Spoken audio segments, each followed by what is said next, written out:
એના વિશે પ્રભુજીએ બહુ ડિટેલની અંદર સમજાવેલું કે ભગવાનના જે ગુણગાન છે, ભગવાનના જે દર્શન છે અને ભગવાનની જે શરણાગતિ છે, એની અંદર તમને પરમ સુખ તમે પ્રાપ્ત કરી શકો છો. આ ભૌતિક જગતની અંદર જે લોકો જોબ કરે છે, બહાર જે લોકો જાય છે, એમને તો ખ્યાલ હશે કે કેટલા ઝટકા ખાવા પડતા હોય છે. તો વાસ્તવિક જે પ્રેમ તમને જે છે એ ખાલી તમને ભગવાન જ પ્રદાન કરી શકે છે, અન્ય કોઈ નહીં. એટલે જે રિયલ જે સુખ જે છે એ સુખ તમને કોણ આપી શકે છે? ઓનલી ઓન ફોર ભગવાન તમને આપી શકે છે. તો જે આનંદ છે એ આનંદ તમને કોણ પ્રોવાઈડ કરી શકે છે? ભગવાન કૃષ્ણ. હવે ભગવાન કૃષ્ણ જે છે, હવે એમના સાથે તો આપણે ફેસ ટુ ફેસ તો જેમ આપણે જય પ્રભુ છે, અશોકામી પ્રભુ છે, જય પ્રભુ છે, આપણે મળી શકીએ. ભાઈ શું ચાલે છે, એમ કેમ છે, બરાબર ચાલે છે કે નહીં ચાલતું? તો ભગવાન કૃષ્ણ વિશે જો તમારે જાણવું હોય તો કેવી રીતે જાણવું પડે? આપણી પુરાણ છે, શાસ્ત્ર જે છે, હે ને, ઉપનિષદો છે, એ તમારે વાંચવા પડે. તો આજનો એ જ ટોપિક છે કે ખરેખર આ જે પુરાણ જે છે, જે શાસ્ત્ર જે છે, જેની અંદર ભગવાનનું આટલું વર્ણન જે આપેલું છે, જે આટલા વર્ષોથી ચાલે આવે છે, હે ને, પુરાણ જે છે, ઉપનિષદો છે, આ બધા તમે જુઓ તો 5000 હજારો વર્ષો ચાલે આવે છે. તો ખરેખર આ 5000 વર્ષોમાં એઝ ઇટ ઇઝ એક જ્ઞાન આપણને મળી રહે છે. તો એના તો સાચું છે કે ખોટું છે? આપણે સૌથી પહેલાં એ તો આપણે વેરીફાઈ કરવું પડે કે ના કરવું પડે. આપણને જ્યારે કોઈ વસ્તુ આપણે સમજી શકીએ છીએ, સમજીએ છીએ, તો આપણને ખ્યાલ હોવો જોઈએ કે આ વ્યક્તિ જે આપણને સમજાવી રહ્યા છે એ ખરેખર સાચું છે કે ખોટું છે. પુરાણોની અંદર જે જ્ઞાન આપેલું છે એ સાચું છે કે ખોટું, એ આજે આપણો જોવાનો વિષય છે. અને એ જોયા પછી આપણને એક ફેથ જાગશે કે જે આપણે જે અહીંયા જે સમજીએ છીએ એ 100% વિધાઉટ એની ઇમ્પ્યુરિટી. ઇમ્પ્યુરિટી મતલબ શું થાય? કોઈ દોષ નથી એની અંદર, એમ કોઈ દોષ વગરનું આ જ્ઞાન છે. એવું નહીં કે કોઈએ લખી દીધા છે અથવા મારી માનસિકતા અનુસાર મેં આમાં આવું હોવું જોઈએ, આમાં આવવું જોઈએ, એવું નથી. જે ભગવાનના જે શબ્દો છે એ શબ્દો જ અહીંયા એઝ ઇટ ઇઝ તમને જોવા મળશે. એવું આપણે આજે સાબિત કરવાનું છે. તો આધુનિક યુગની અંદર, આ યુગની અંદર જે વેદ શાસ્ત્ર છે ખરેખર કેટલા ઓથેન્ટિક છે, કેટલા સાચા સાબિત થાય છે, એ આપણે જોવાનું છે.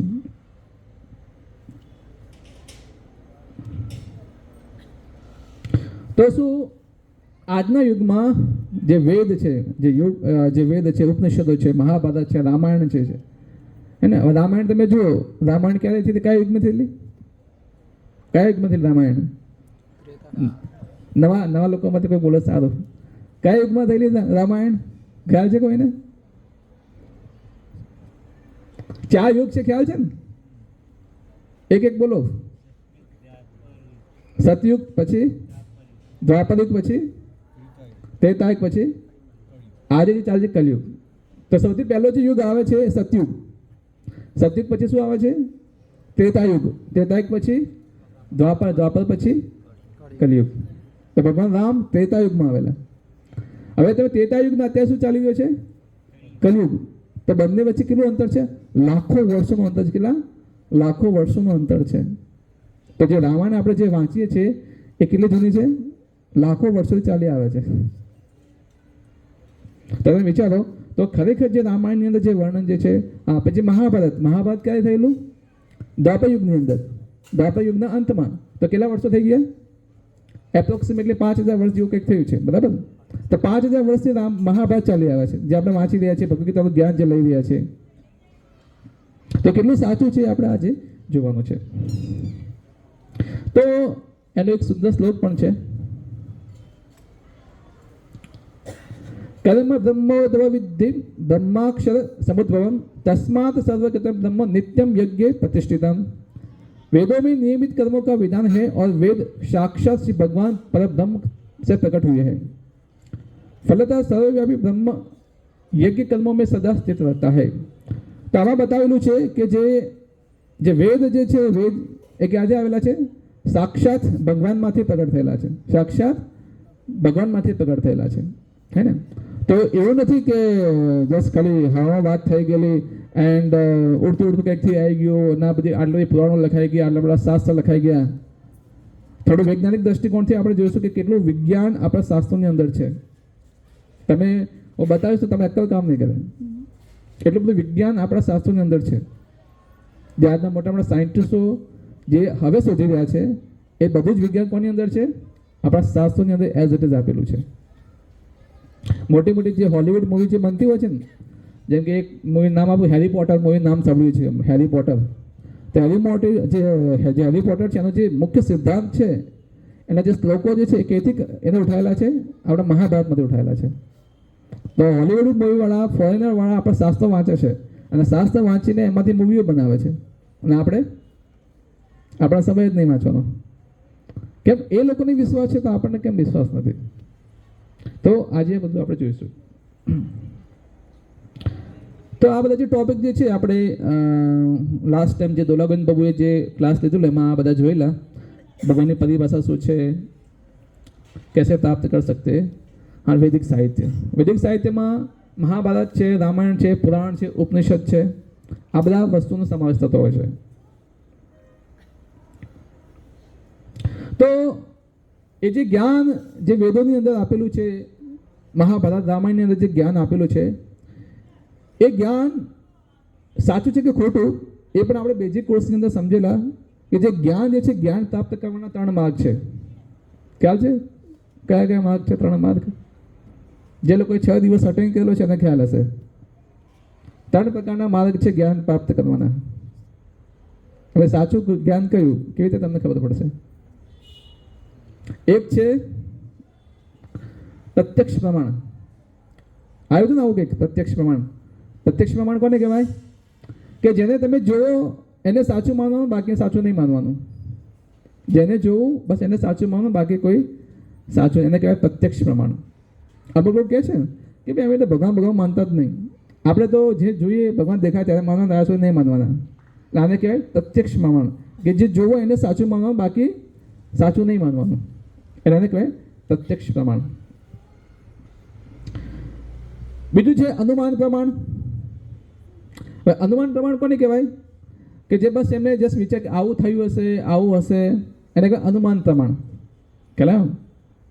તો અનુમાન પ્રમાણની અંદર શું હોય છે? જસ્ટ ખાલી કલ્પના હોય છે. જે તમે એક એક્ઝામ્પલ આપો કે ભાઈ એક ઘરમાં એક દેરાણી જેઠાણી રહેતા હોય, આ બંને વચ્ચે બનતું ના હોય, અને ધારો કે દેરાણીના ઘરે કશું કંઈક વાસણ તૂટી ગયું અથવા કે તગાર હોય, કોઈ ફોડી દીધું, ભલે કોઈ બીજાએ ફોડ્યું, ભાઈ જેઠાણીના મનમાં પહેલો શક કોના પર જાય? દેરાણી પર જ જાય કે એને જ તોડ્યું હશે, ભલે બીજાએ તોડ્યું હોય. તો એને શું કર્યું? અનુમાન લગાવ્યું. પણ અનુમાન કેવું છે? ખોટું છે એનું. એટલે અનુમાન પ્રમાણ કેવું છે? એ 100% સાચું ના હોય. ખ્યાલ? અને ત્રીજું જે પ્રમાણ જે છે શબ્દ પ્રમાણ. શબ્દ પ્રમાણમાં શું છે કે તમને કોઈ કહે કે ભાઈ જો આ ફલાણા વ્યક્તિ તો આવું છે, એટલે આપણે એને શું માની લઈએ? સાચું માની લઈએ કે આવું જ હશે એમ. એટલે કોઈના શબ્દો પર આપણે શું કરીએ છીએ? વિશ્વાસ કરીએ છીએ. આને કહેવાય શબ્દ પ્રમાણ. તો આપણા શાસ્ત્રોની અંદર જે જ્ઞાન આવી રહ્યું છે એ જ્ઞાન કેવું છે? શબ્દ પ્રમાણ છે. ભગવાને સૌથી પહેલાં બ્રહ્માજીને કહ્યું, બ્રહ્માજીએ નારદજીને કહ્યું, નારદજીએ વેદવ્યાસજીને કહ્યું, એમ કરતાં આખી ગુરુ શિષ્ય પરંપરા બને છે. અને એ જ્ઞાન પછી ક્યાં સુધી આવે છે? એસી ભક્તિવેદાંત સ્વામી શીલ પ્રભુપાદજી જોડાવે છે, અને એના થ્રુ પછી આપણે બધા જ્ઞાન લઈ રહ્યા છીએ. એટલે નિઃસંદેહ આ જ્ઞાનની અંદર એટલી તો 100% સોલિડિટી છે કે આ જ્ઞાન ક્યાંથી આવી રહ્યું છે? ભગવાન કૃષ્ણથી જ્ઞાન આવી રહ્યું છે. અને આ જ્ઞાન જે ગુરુ શિષ્ય પરંપરા છે એ કેવી રીતે કાર્યરત છે? એક ટપાલીની જેમ. એક ટપાલી શું કાર્ય કરે? એક જગ્યાએ ટપાલ લે છે, બીજી જગ્યાએ ટપાલ આપી દે. એ ક્યારે એવું વિચારે છે કે ટપાલની અંદર કંઈક મિસ્ટેક છે, લાવ સુધારી દઉં?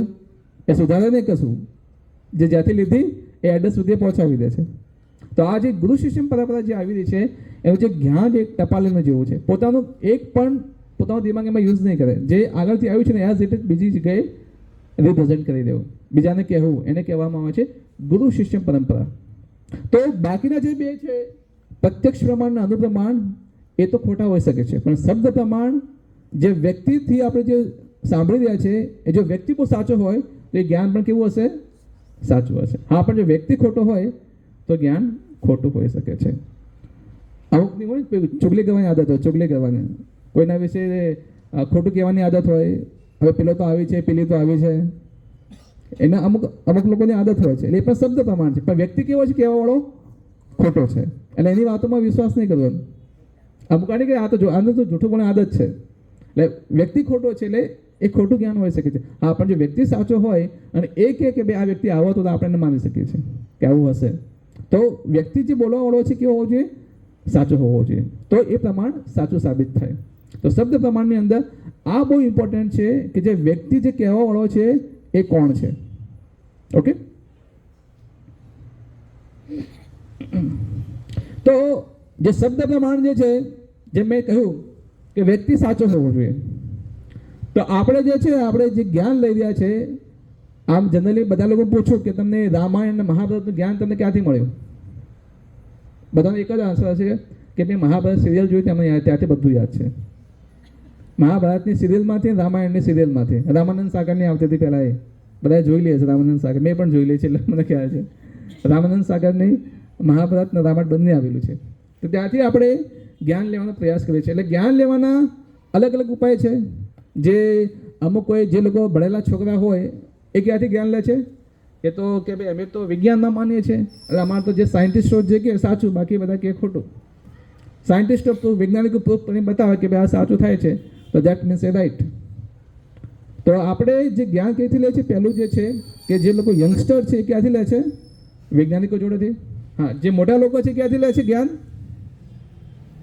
ન્યૂઝપેપરમાંથી, ગુજરાત સમાચાર, દિવ્ય ભાસ્કર છે, હે ને, આ બધા સમાચાર વાંચે છે, એમાંથી જ્ઞાન લે છે.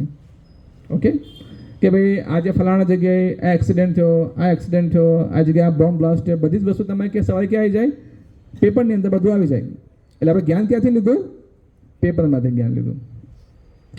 ત્રીજું જે છે, સૌથી વધારે જે આપણે જ્ઞાન લઈએ છીએ ટીવીમાંથી. તો ટીવીમાંથી આપણે જ્ઞાન લઈએ છીએ, જેમ કે મેં કહ્યું મહાભારતની જે સિરિયલમાંથી જે તમે લો છો, જ્ઞાન લો છો, બધું સમજીને. આપણે હું તમને કહું કે ભાઈ ભગવાન કૃષ્ણ કેવા દેખાતા હતા, તો બધા દિમાગમાં કોનો ફોટો આવશે ખબર? જે બી સિરિયલ જોઈ હતી ને એનો જ ફોટો આવશે. તમે ગેસ કરીને જોજો તમે કે ભગવાન કૃષ્ણનો ફોટો જ્યારે કહો ભગવાન કૃષ્ણ આવા દેખાતા હતા, તો તમારા દિમાગમાં કોનો ફોટો આવશે? જે તમે ટીવી સિરિયલમાં જે કૃષ્ણ જોયા હતા ને એ તમારા દિમાગમાં આવશે કે કૃષ્ણ આવા જ હશે. એમ કેમ કે તમે ત્યાંથી ભગવાન કૃષ્ણને આ પ્રમાણે જોયેલા છે એટલા માટે. હા, પણ રિયલ વાસ્તવિકમાં જે ભગવાનનું જે સૌંદર્ય છે તો અદ્ભુત છે. તો ત્રીજું જ્ઞાન આપણે ક્યાંથી લઈએ છીએ? ટીવીમાંથી લઈએ છીએ. ચોથું છે મેગેઝિન. અલગ અલગ પ્રકારની મેગેઝિન આવતી હોય છે, હે ને, અમુક નાની બુકો આવે છે ને, એમાંથી આપણે વાંચીને એમાંથી આપણે જ્ઞાન લેતા હોઈએ છીએ. પાંચમું છે તથાકથિત સાધુઓ છે. આજકાલ તમે જુઓ તો માર્કેટમાં બહુ બધા સાધુઓ છે, હે ને. આપણને ખબર નહીં કે કયો સાચું કયો ખોટું, એટલે આપણામાં જ્ઞાન હોવું જોઈએ. આ સૌથી વધારે ઇમ્પોર્ટન્ટ છે. સૌથી વધારે નુકસાનકારક જો સમાજને કોઈ બગાડતું હતા તથાકથિત સાધુઓ. પોતાના પૈસા લેવા માટે કરી મોટા મોટા પ્રોગ્રામ કરશે, બધું જ કરશે, અને જ્ઞાન તમને કશું નહીં આપે. ખાલી તમે જ્ઞાન શું આપશે? પૈસા કેવી રીતે કમાવા, સુખી કેવી રીતે રહેવું, એ મોટી મોટી વાતો કરશે, અને પછી 20 લાખ રૂપિયા 25 લાખ રૂપિયા કથા કરીને લઈને જતા રહેશે. તો તથાકથિત જે સાધુઓ છે એને બહુ સાવધાન રહેવું જોઈએ.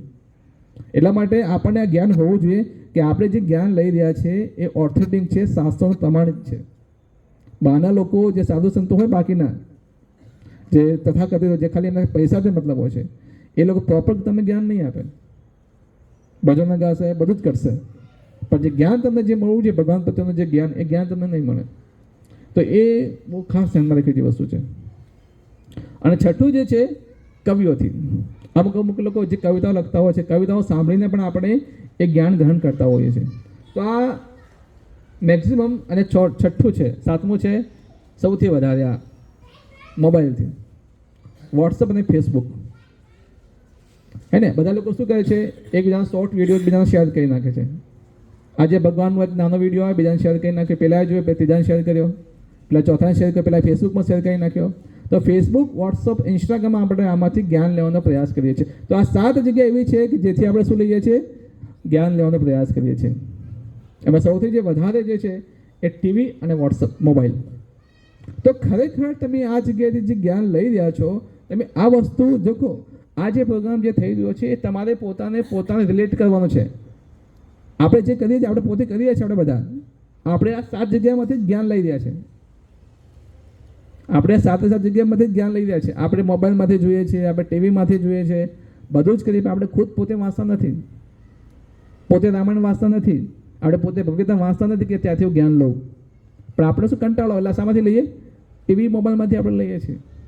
તો સાથે જેમાંથી આપણે જે જ્ઞાન લઈએ છીએ એ જ્ઞાન કેવું છે? તદ્દન ખોટું છે. ટીવી સિરિયલમાં ખાલી શું જોઈએ છે? લોકોને સારું કેવી રીતે લાગે છે અને એનાથી મતલબ છે.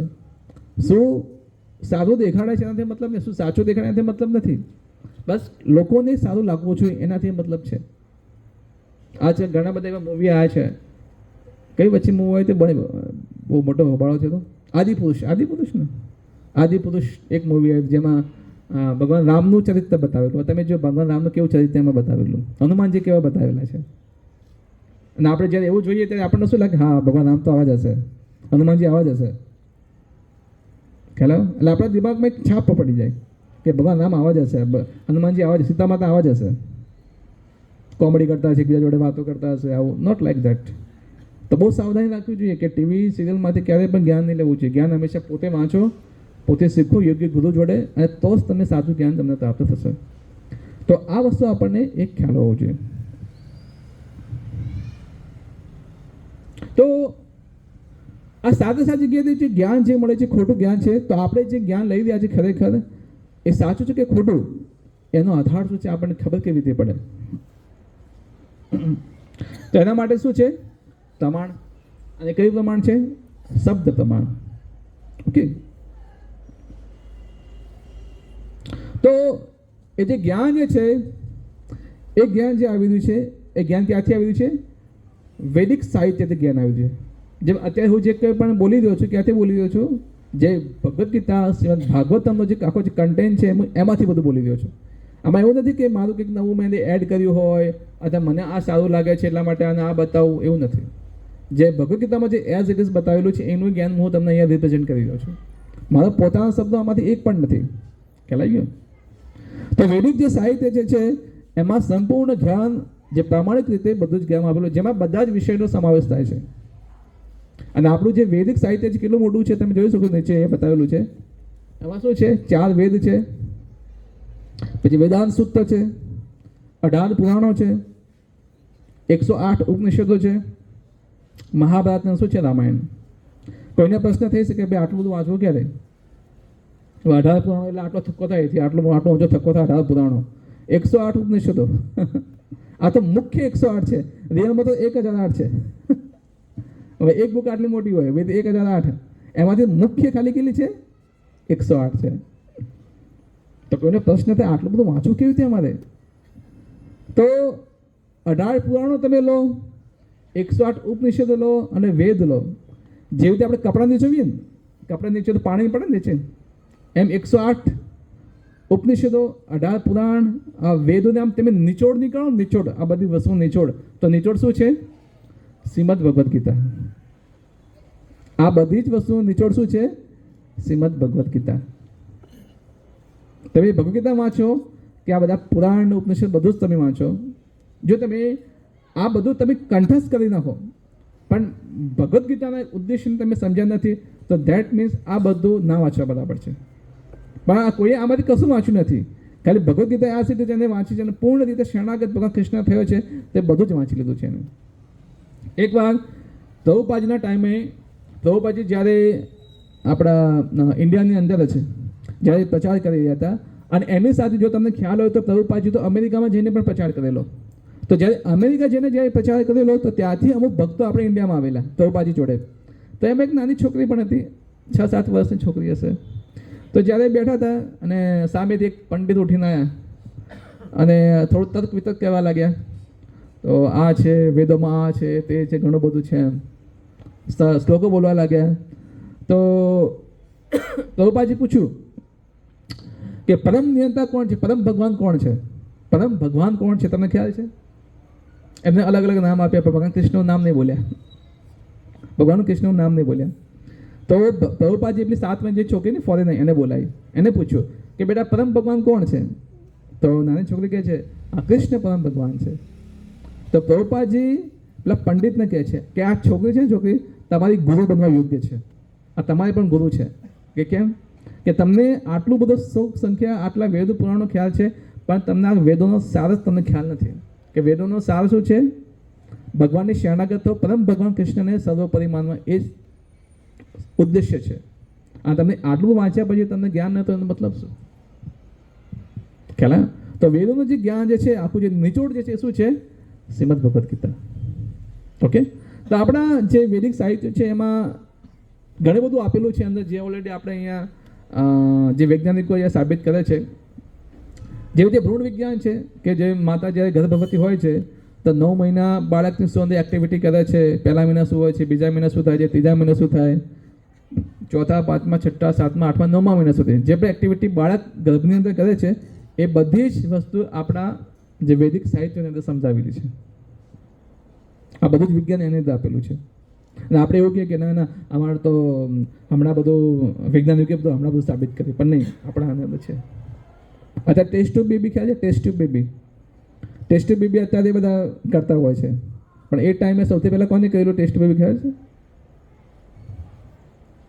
દુર્યોધનની મમ્મીનું નામ શું?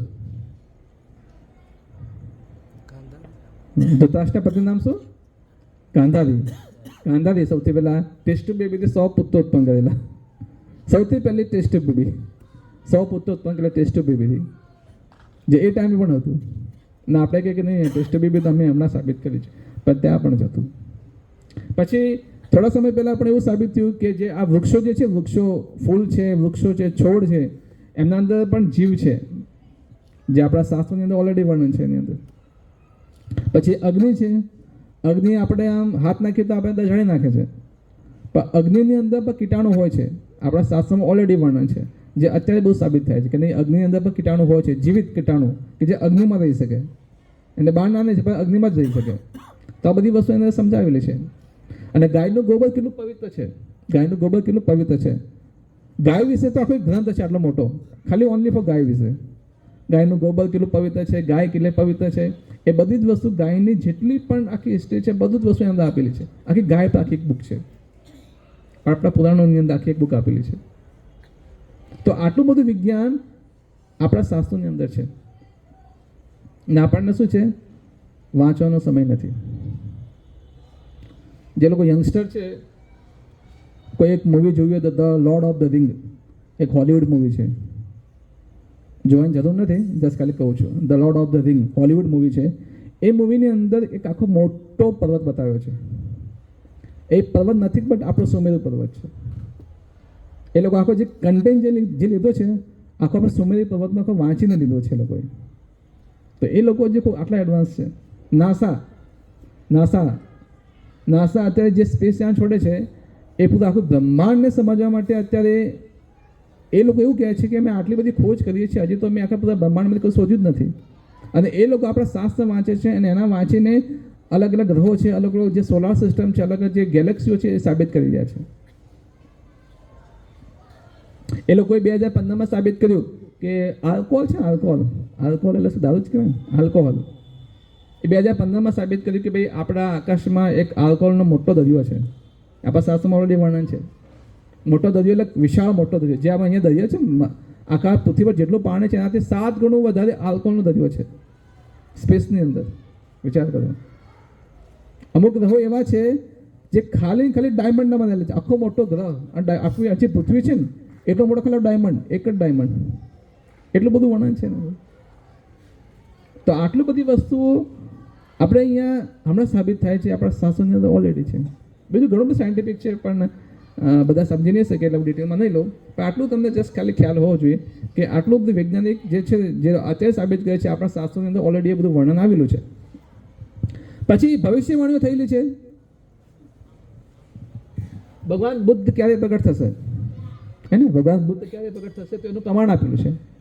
9.3.20 ભાગવતની અંદર વર્ણન આપેલું છે કે ભગવાન બુદ્ધ જ્યારે અહીંયા પ્રગટ થશે, આ કાર્ય માટે પ્રગટ થશે. ચૈતન્ય મહાપ્રભુ જે પ્રગટ થયા હતા એનું ઓલરેડી છે પ્રમાણ. ચાણક્ય પંડિતનું વર્ણન આવે છે, સમ્રાટ અશોકનું વર્ણન આવે છે, જીસસ ક્રાઇસ્ટ જે ક્રિશ્ચિયન લોકો હોય છે એમાં જીસસ ક્રાઇસ્ટ છે એમનું પણ વર્ણન આવે છે આપણા શાસ્ત્રોની અંદર. મોહમ્મદ પૈગંબર, મુસલમાનો જે મોહમ્મદ પૈગંબરને જે માનતા હોય છે એમનું પણ વર્ણન આવે છે. હવે આપણા શાસ્ત્રોની અંદર કલયુગમાં જે ભગવાન પ્રગટ થવાના છે, કલ્કી અવતાર, બધા લોકો સાંભળ્યું કે કલ્કી અવતાર આવવાના છે, તો કલ્કી અવતારનું પણ વર્ણન છે.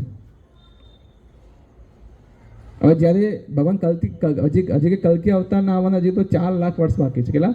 4 લાખ વર્ષ હજી તો બાકી છે એમના આવવાના. અને એમનું વર્ણન અત્યારે હમણાંથી વર્ણન છે. એમના માતા પિતા કોણ હશે, કે આ ગામમાં જન્મ લેશે, પ્રગટ થશે, એનો આગળનો એરિયા કેવો હશે, એ ટાઈમે ગ્રહોની સિસ્ટમ કેવી હશે, કેવું અરેન્જમેન્ટ કેવું છે, બધું જ વર્ણન આપણા શાસ્ત્રોની અંદર ઓલરેડી આપેલું છે પહેલેથી જ. જે કલ્કી અવતાર આજથી 4 લાખ પછી આવવાના છે. આટલું સટીક નોલેજ અહીંયા આપેલું છે. અને આમાં તો કેટલી ભવિષ્યવાણી થયેલી એ પણ તમે જુઓ.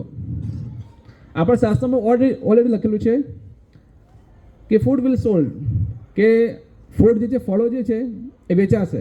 પહેલાંના જમાનામાં તમે જુઓ, તમારે જે લોકો નાના હશે, જે લોકો અત્યારે મોટા, જે લોકો નાના હશે, એ ટાઈમે તમે સબ્જીઓના તમે ભાવ જુઓ, ફળોના તમે ભાવ જુઓ. એક સફરજન કેટલા સસ્તા હતા. આજે હું નાનો તો મને જ્યાં સુધી ખ્યાલ કે 20-25 રૂપિયા કિલો કંઈક લાવતા હશે. તમારા ટાઈમે તો બહુ ઓછો ભાવ હશે. 4-5 રૂપિયા કિલો મળતા તો ખબર નહીં, પણ એટલો બહુ ઓછા ભાવે. અને એના પહેલાં તમે જાઓ, તમે આગળના જૂના જમાનામાં તમે જાઓ તો ફળોનો ક્યારેય કોઈ વેપાર જ નહોતો. જેને જે ખાવું જ્યાંથી લઈ જાય, બસ ફ્રીમાં. અમુક ગામો તો છાશ પણ ફ્રીમાં આપતા હોય છે. અમે લોકો બહુ વધારે છાશ બનાવે એટલે એકબીજાને આપી દે, બધા કોઈ સોલ્ડ ના કરે, એને કોઈ ખરીદી ના કરે. સિટીમાં એવું, સિટીમાં તમારે છાશ લાવી હોય તો પૈસા જ લાવવી પડે, અમુક દિવસ છાશ લાવવી પડે. ગામડાની અંદર હજી અમારા ગામમાં પણ એવું છે કે છાશ કરી કોઈ વેચાતી ના લે, એ બને બધાને આપી દે. તો આ બધી વસ્તુઓ ઓલરેડી પ્રેડિક્ટેડ છે કે આ જે ફળો જે છે એ વેચાશે. અને અત્યારે બધું થઈ ગયું છે. એપલના ભાવ જો અત્યારે સફરજન 200 રૂપિયા કિલો સફરજન મળે. બોલો, વિચારે કે 200 રૂપિયા કિલો સફરજન, 4 સફરજન આવે, એક સફરજન 50 રૂપિયા પડે. અને જે તે સમયે આ બધી વસ્તુ ફ્રી ઓફ કોસ્ટ, કોઈ ચાર્જ નહીં. જે આપણા શાસ્ત્ર ઓલરેડી વર્ણન છે કે કલયુગમાં એવો સમય આવશે કે આ પણ વેચાશે. અને એવું પણ વર્ણન છે કે પાણી પણ વેચાશે. અને હવા પણ ઓક્સિજન લેવા માટે તમારે વેચાશે. આજે દિલ્હીમાં સ્થિતિ છે, દિલ્હી અંદર તમે જાઓ તો એના ઓક્સિજન પર તમારે શુદ્ધ હવા જોઈતું હોય એના પર ચાર્જ છે. ઓક્સિજન અહીંયા લગાડે અને એના પર ચાર્જ છે શુદ્ધ હવા માટે. કારણ કે દિલ્હીમાં એટલું પોલ્યુશન છે કે જેની કોઈ હદ નથી. તો આ બધી વસ્તુ જે ભગવાન આપણે ફ્રી ઓફ કોસ્ટમાં આપે છે એ વસ્તુ આપણે ખરીદીને લાવવી પડશે. ફળો છે, હવા છે, બધી જ વસ્તુ, પાણી, બધી જ વસ્તુ. બીજું છે કે people will eat the flesh of their own feet. પોતાનું જ પેટનું અંદરનું જે હોય ને માણસને ખાશે એવી અંદર પરિસ્થિતિ આપેલી છે. તમે કહેશો એવું ક્યાં જોવા મળે છે? આવું કે સાંભળ્યું કે માણસને ખાય? બસ તમે ચાઇનામાં જાઓ તો ખબર પડે. ચાઇનામાં જ્યારે કોઈ નાનું બાળક મરી જાય ને, આપણે તો બધા રડે, નાનું બાળક કોઈ ઓફ થઈ ગયું, પણ ત્યાં બાળક ઓફ થઈ જાય સૌથી પહેલાં એને હોટલમાં લઈ જવામાં આવે. હોટલમાં લઈ જઈને એનું મીટ બનાવવામાં અને ખાવામાં આવે. ચાઇનાની અંદર આ સ્થિતિ છે. એક જગ્યાએ તો અમુક લોકોએ તો એવા લોકો છે કે જે ચાઇનામાં જે મોટી હોય માલદાર લોકો, એ લોકો મોટી હોટલમાં જાય. અને હોટલમાં જાય અને એ લોકો ખુદ પોતે ચાઇલ્ડનું માંસ આપો, છોકરાઓનું માંસ આપો અમને. અને થયું કે માંસ હતું નહીં તો એ લોકોએ ભૂંડનું માંસ આપ્યું. પણ જે પાછળથી એ લોકોને ખબર પડી કે અમને ભૂંડનું માંસ આપેલું છે તો એ લોકો મોટો હોબાળો કર્યો, અમને છોકરાઓનું માંસ કેમ નહીં આપ્યું? તો ત્યાં આગળ આવી સ્થિતિ છે. અને આપણું આજકાલનું જે કલ્ચર છે જે આપણું, એ ધીમે ધીમે બધું ફોરેનરનું ફોલો કરે છે. અને એ સમય બહુ દૂર નથી કે આ બધી વસ્તુ ઇન્ડિયામાં આવી જશે. એ બધી વસ્તુ દૂર જ નથી. ધીમે ધીમે ઇન્ડિયામાં, ભારતમાં ક્યારે પ્રવેશ છે આપણને કંઈ ખબર પણ નહીં પડે. ચાઇનામાં આટલું વસ્તુ ફેલાયેલું છે. આપણે તમે જુઓ, તમે ઘરમાં તમે હરેક વસ્તુ જુઓ મેડ ઇન ચાઇના છે. તમે બધી વસ્તુ, પંખાથી લઈને બધા સ્પેર પાર્ટ બધું તમે જોઈ લો. આખા ઘરમાં બધી વસ્તુ ચાલે તો ફેરવો, અહીંયા આ બધી વસ્તુ મેડ ઇન ચાઇના છે. આ સ્પીકર મેડ ઇન ચાઇના છે, આ સ્ટેન્ડ મેડ ઇન ચાઇના છે, આ પણ મેડ ઇન ચાઇના છે, બધું મેડ ઇન ચાઇના છે. આમાં કોઈ પણ વસ્તુ મેડ ઇન ઇન્ડિયા નથી. બધી જ વસ્તુ મેડ ઇન ચાઇના છે. જે આપણે પણ એક દિવસ આવે આપણે પણ મેડ ઇન ચાઇના. આપણે માનસિકતા એક ચાઇના થઈ જશે, એવી થઈ જશે કે જ્યારે આપણે વસ્તુ ખાવામાં વિચાર નહીં કરીએ. બસ પેટ કેવી રીતે ભરવું એનાથી ખાલી મતલબ હશે. એનીવે, મેન વુમેન જે છે ઓનલી ફોર એટ્રેક્શન્સ, ખાલી શારીરિક સંબંધ માટે એક સ્ત્રી અને પુરુષનું આકર્ષણ થશે. પહેલાંના જમાનામાં તમે જુઓ કે જે લોકો કોલેજ કરતા હતા પણ એટલા બધા આવા કોઈ કેસીસ બહાર ના આવે કે છોકરાનું કંઈક લફડું થયું હતું. હે ને, તમે તમારા જમાના તમે યાદ કરજો. આવું ક્યાંય તમે સાંભળ્યું? બહુ ઓછું સાંભળ્યું, ઓછું બહુ રેર કેસમાં તમે જોવા મળે કે ભાઈ સ્કૂલની અંદર અથવા કંઈ કોલેજની અંદર કંઈ છોકરી કંઈ લફડતી હોય. આજકાલ તમે જો કેટલું બધું વધી રહ્યું છે. અને આ લઈને ભાગી જાય. ખાલી કોલેજ તો કાંઈ નામ નહીં જ હોય. છોકરું ક્યાં જાય છે, શું કરે છે, કંઈને મા બાપને ખબર ના હોય. અમુક તો છોકરાઓ તો રવિવારે કોલેજ ચાલુ હોય, રવિવારે કોલેજ જતા હોય, ખબર નહીં ક્યાં જાય છે ખબર પડતી નહીં. રવિવારે કોલેજ ચાલુ હોય પણ ક્યાં કઈ કોલેજમાં જતા હોય રવિવારે? તો એ મા બાપની જિમ્મેદારી છે કે ક્યાં જઈ રહી છે, શું કરે છે. એમની રિસ્પોન્સિબિલિટી છે કે એ જોવે બધી વસ્તુ. એમ કહેવાનો મતલબ આ છે. કોના સાથે ક્યાં મળે છે, શું મળે છે, કાંઈ ખબર નહીં. 4 મહિના પહેલાં તમને રિયલ સ્ટોરી કહું છું. આપણે ઇસ્કોન મંદિર છે એની પાછળ તમે જુઓ છો કે છોકરી હોસ્ટેલ બહુ બધી છે. અમારે આજુબાજુ બધી છોકરીઓની છોકરાઓની હોસ્ટેલ છે, હોસ્ટેલો. જેવું કારણ બિલીવ કે 4-5 મહિના પહેલાંની વાત છે. એક નવજાત શિશુ છોકરી કોઈ એમને રસ્તા પર મૂકીને જતી રહેલું. 4-5 મહિના પહેલાંની વાત કરું છું. મેં મારી સગી વખત જોયેલું. 4-5 નાનું છોકરું, 1-2 દિવસની બાળકીને કોણ મૂકીને જાય? બોલો મને વાત કરો. શું સમજવું બધી વસ્તુઓને? પછી પોલીસને બોલાવી, પછી જે લોકો અનાથ આશ્રમવાળા હોય છે ને, પછી છોકરીને લઈ ગયા. અને પછી કંઈક એવું કંઈ બહાર આવ્યું હતું કે ભાઈ કોઈ અનમેરિડ છોકરાઓના સંઘથી એક છોકરી પેદા થયેલી અને એવી રીતે છોડીને જતા રહેલા. આવી રીતે તો આ બધી વસ્તુ તમે જુઓ કેવું થઈ રહ્યું છે. આપણે મંદિરની પાછળ મૂકી ગયેલા, મંદિરની એક્ઝેક્ટ પાછળ. તો આ બધી વસ્તુ જે થઈ રહી છે, આપણે શાસ્ત્રો ઓલરેડી વર્ણન છે કે આ થશે, આ બધું વધશે. તો આપણા છોકરાઓને આપણે આ બધું જ્ઞાન નહીં આપીએ તો એ સમય બહુ દૂર નથી કે આપણા છોકરા પણ આવા બની જશે. એવું ના સમજો કે હું તો ભક્ત છું એટલે મારો છોકરો ભક્ત જ બનશે, એવું જરૂરી નથી. ડૉક્ટર હોય તો ડૉક્ટરનો છોકરો ડૉક્ટર બને એવું જરૂરી નથી. જો એને સંગ એવું મળી ગયો અને કુલ રસ્તે ગતો રહ્યો તો પછી બહુ અઘરું છે એને સાચા રસ્તા પર લાવો.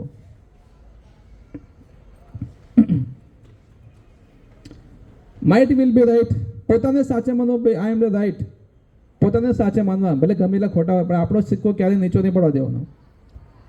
ભલે આપણે જાણીએ આપણે ખોટા છીએ, તેમ છતાં પોતાનો સિક્કો ક્યારેય નીચો નહીં પડવા દે. એ પણ સાચું નહીં પડે કે લોકોની માનસિકતા આવી હશે. લવનમ કેશ ધરણમ. તમારા નાની ઉંમરમાં બધા છોકરા વ્હાઈટ બાલ છે ને, વ્હાઈટ ધોળા થતા જતા હોય છે. તમે જોયું હશે બધાને. મારા કેટલા ધોળા વ્હાઈટ બાલ થઈ ગયા છે. તો ઉંમર કોઈ હોય ને 30 વર્ષની ઉંમર થાય તો બાલ તમારા વ્હાઈટ થવા ચાલુ થઈ જતા હોય છે. એ પણ વર્ણન છે કે કલયુગની અંદર આવું જોવા મળશે તમને બધી વસ્તુઓ. અમુક તો 15-20 વર્ષના છોકરાઓ બધા વ્હાઈટ બાલ જો બધા ધોળા થવા ચાલુ થઈ જાય છે, બાળ ખરવાનું ચાલુ થઈ જાય છે, કે જે મોટી ઉંમરમાં થવા જોઈએ, જે અત્યારે થઈ રહ્યું છે. અને એમાં એવું પણ વર્ણન છે કે જેમ જેમ સમય આગળ વધશે એમ બધાની જે ઊંચાઈ છે, ઊંચાઈ એ નાની થતી જશે. તમે જુઓ કે પહેલાં આપણે જે ખેતરોમાં જે પેલા બાજરા આવતા, બાજરા એટલા ઊંચા થતા હતા. આમ આપણે અંદર જઈએ તો બહાર દેખાઈએ નહીં. આપણે અંદર દેખાય નહીં કે અંદર કોઈ માણસ છે. આમ તોડવો તો આમ ઊંચાથી આમ નમાઈને પછી તોડવો પડે. અત્યારે બાજરા કેટલા થાય છે? આટલા બાજરા થાય છે. ઘઉં તમે જુઓ, ઘઉં પેલા આટલા અહીંથી મને આટલા ઊંચા ઘઉં હતા, અત્યારે આવડે ઘઉં થાય છે. એ 12મા ધોરણનું તમે છોકરું જો, એવું લાગે કે 5મા ધોરણનું છોકરું હોય. પહેલાં તો 10મા 12મા છોકરા હોય તો મૂછોવાળા છોકરા 10મા ધોરણ ભણતા હતા. મૂછો એટલે મોટી મૂછો 10મા ધોરણ ભણતા હોય. આમ હટ્ટા કટા લાગે કે ભાઈ આમ શું 25-30 વર્ષનો લાગે, એમ હવે 15 વર્ષનો. તો પહેલાંનો એક સમય હતો કે આવા મોટા છોકરાઓ તમને જોવા મળતા 10મા ધોરણની અંદર. અત્યારે 12મા ધોરણનું છોકરું હોય એ તમને 5મા ધોરણનું છોકરું લાગે. તો આ બધો સમય આમાં વર્ણન છે કે જેમ જેમ કલયુગ આગળ વધશે એમ હાઈટ બધું ઉંમર બહુ નાની થતી જશે. અને જે કલયુગને જ્યારે અંત આવશે ત્યારે બધાની ઉંમર ઓનલી ઓન ફોન ખાલી 20 વર્ષની ઉંમર થઈ જશે. 20 વર્ષની ઉંમર, એને ઇમેજિન 20 વર્ષની ઉંમર ખાલી. હવે અત્યારે વ્યક્તિ જીવે તો કેટલું જીવે? અત્યારે તો ઠીક છે, અમુક જે ઘરડા લોકો છે 80-80 વર્ષ જીવે છે. પણ અત્યારની જે જનરેશન છે એ માંડ કેટલા વર્ષ જીવે? 70 વર્ષ નીકળે તો એ ઘણું છે. 30-35 વર્ષે હાર્ટ એટેક આવે છે. 20-25 વર્ષે હાર્ટ એટેક આવે છે. મારા ગામમાં જ 18 વર્ષના છોકરાને હાર્ટ એટેક આવી મરી ગયો. 18 વર્ષનો છોકરો. પહેલાંના જમાનામાં તમે જોયું કે ડાયાબિટીસ ગામમાં હોય ડાયાબિટીસ, પણ ગામમાં ખાલી એક બે જણ ખાલી ડાયાબિટીસ હોય, વધારે કોઈને હોય નહીં. એમ અત્યારે તમે જો ઘરે ઘરે ડાયાબિટીસ છે બધાને. ઘરમાં એક જણા તો હોય ડાયાબિટીસ, નો પ્રોબ્લેમ. પહેલાંના જમાનામાં આવું નહોતું. પહેલાંના જમાનામાં આખા ગામમાં હોય, ગામમાં 1-2-3 જણનો હોય, બાકી બીજા કોઈને ના હોય. પણ અત્યારે તો ઘરે ઘરે ડાયાબિટીસ છે બધાને. અને આ બધી વસ્તુ આપણે શાસ્ત્રોને ઓલરેડી વર્ણન છે કે લોકો આવા હશે કે ઘરે ઘરે બીમારીઓ તમને જોવા મળશે. બ્રાહ્મણ નામના ખાલી બ્રાહ્મણ તમને જોવા મળશે કલયુગની અંદર. ખાલી આમ જનોઈ પહેરેલી હશે, જનોઈ પહેરેલી હશે, માંસ બધું ખાવાનું, આપણે તો બધું ચાલે કે એવા પણ લોકો બ્રાહ્મણો જોવા મળે. નામના ખાલી બ્રાહ્મણ, ઓનલી ફક્ત પૈસા માટે કામ કરવાનું, કોઈ ગુણ ના હોય એમના અંદર. હું એવું નથી કે બધા જ એવા છે, પણ મોસ્ટલી 90% તમને આવા જોવા મળે. અમુક સાચા પણ બ્રાહ્મણ છે કે જે યોગ્ય રીતે બધી વસ્તુ ફોલો કરે છે, પણ જનરલી તમને આવા બહુ ઠગવાળા તમને બહુ વધારે જોવા મળે, જેમને ખાલી ફક્ત પૈસાથી મતલબ, પૈસાથી ખાલી કામ કેવી રીતે ઘટાડવું એનાથી ખાલી મતલબ રાખે. તો આ જે છે આટલા જે કન્ડિશનર મૂક્યા છે એની અંદર, એમાં તમે જોઈ શકો આટલી બધી વસ્તુ આપણા શાસ્ત્રોની અંદર ઓલરેડી વર્ણન છે. તો આપણે લાગે કે આપણે તો મસ્ત બહુ પ્રગતિ કરી રહ્યા છે, પણ એ પ્રગતિ તમે જુઓ એ આપણે નુકસાનકારક છે. આપણે મોબાઈલ ફોન બનાવ્યો, આપણે ટીવી બનાવ્યા, બધી જ વસ્તુ બનાવ્યા, બધી જ વસ્તુ આપણા નુકસાનકારક છે કે નહીં? નુકસાનકારક છે. અને આના લીધે તો આપણા સંબંધોના જે પ્રેમ હતા પ્રેમ પણ ઓછા થવા લાગે છે. પહેલાં જ્યારે આપણે નાના હતા ત્યારે મામાના ઘરે જવાનું હતા, મામા ઘરે આવવાના હતા, મુંબઈથી આપણે કોઈ સગા સંબંધી આવવાનો કેટલો ઉત્સાહ રહેતો હતો આપણને. 1 મહિના પહેલાંથી ઉત્સાહ હોય, દિવસો ગણી આવા, 1 મહિના બાકી રહ્યો, 29 દિવસ બાકી રહ્યા, 28 દિવસ બાકી, પહેલેથી કાઉન્ટ કરીએ. અત્યારે એવો ઉત્સાહ જ નથી આપણને. કેમ? આ બધી વસ્તુને લીધે જે પ્રેમ જે છે પ્રેમ પણ કેવો થવા લાગ્યો છે? ઓછો થવા લાગ્યો છે. સંબંધો બહુ ઓછા થવા લાગ્યા છે. તો એક છે આધુનિક વિચાર, જે આપણા વિચારો જે છે, અને બીજી બાજુ છે વૈદિક વિચાર.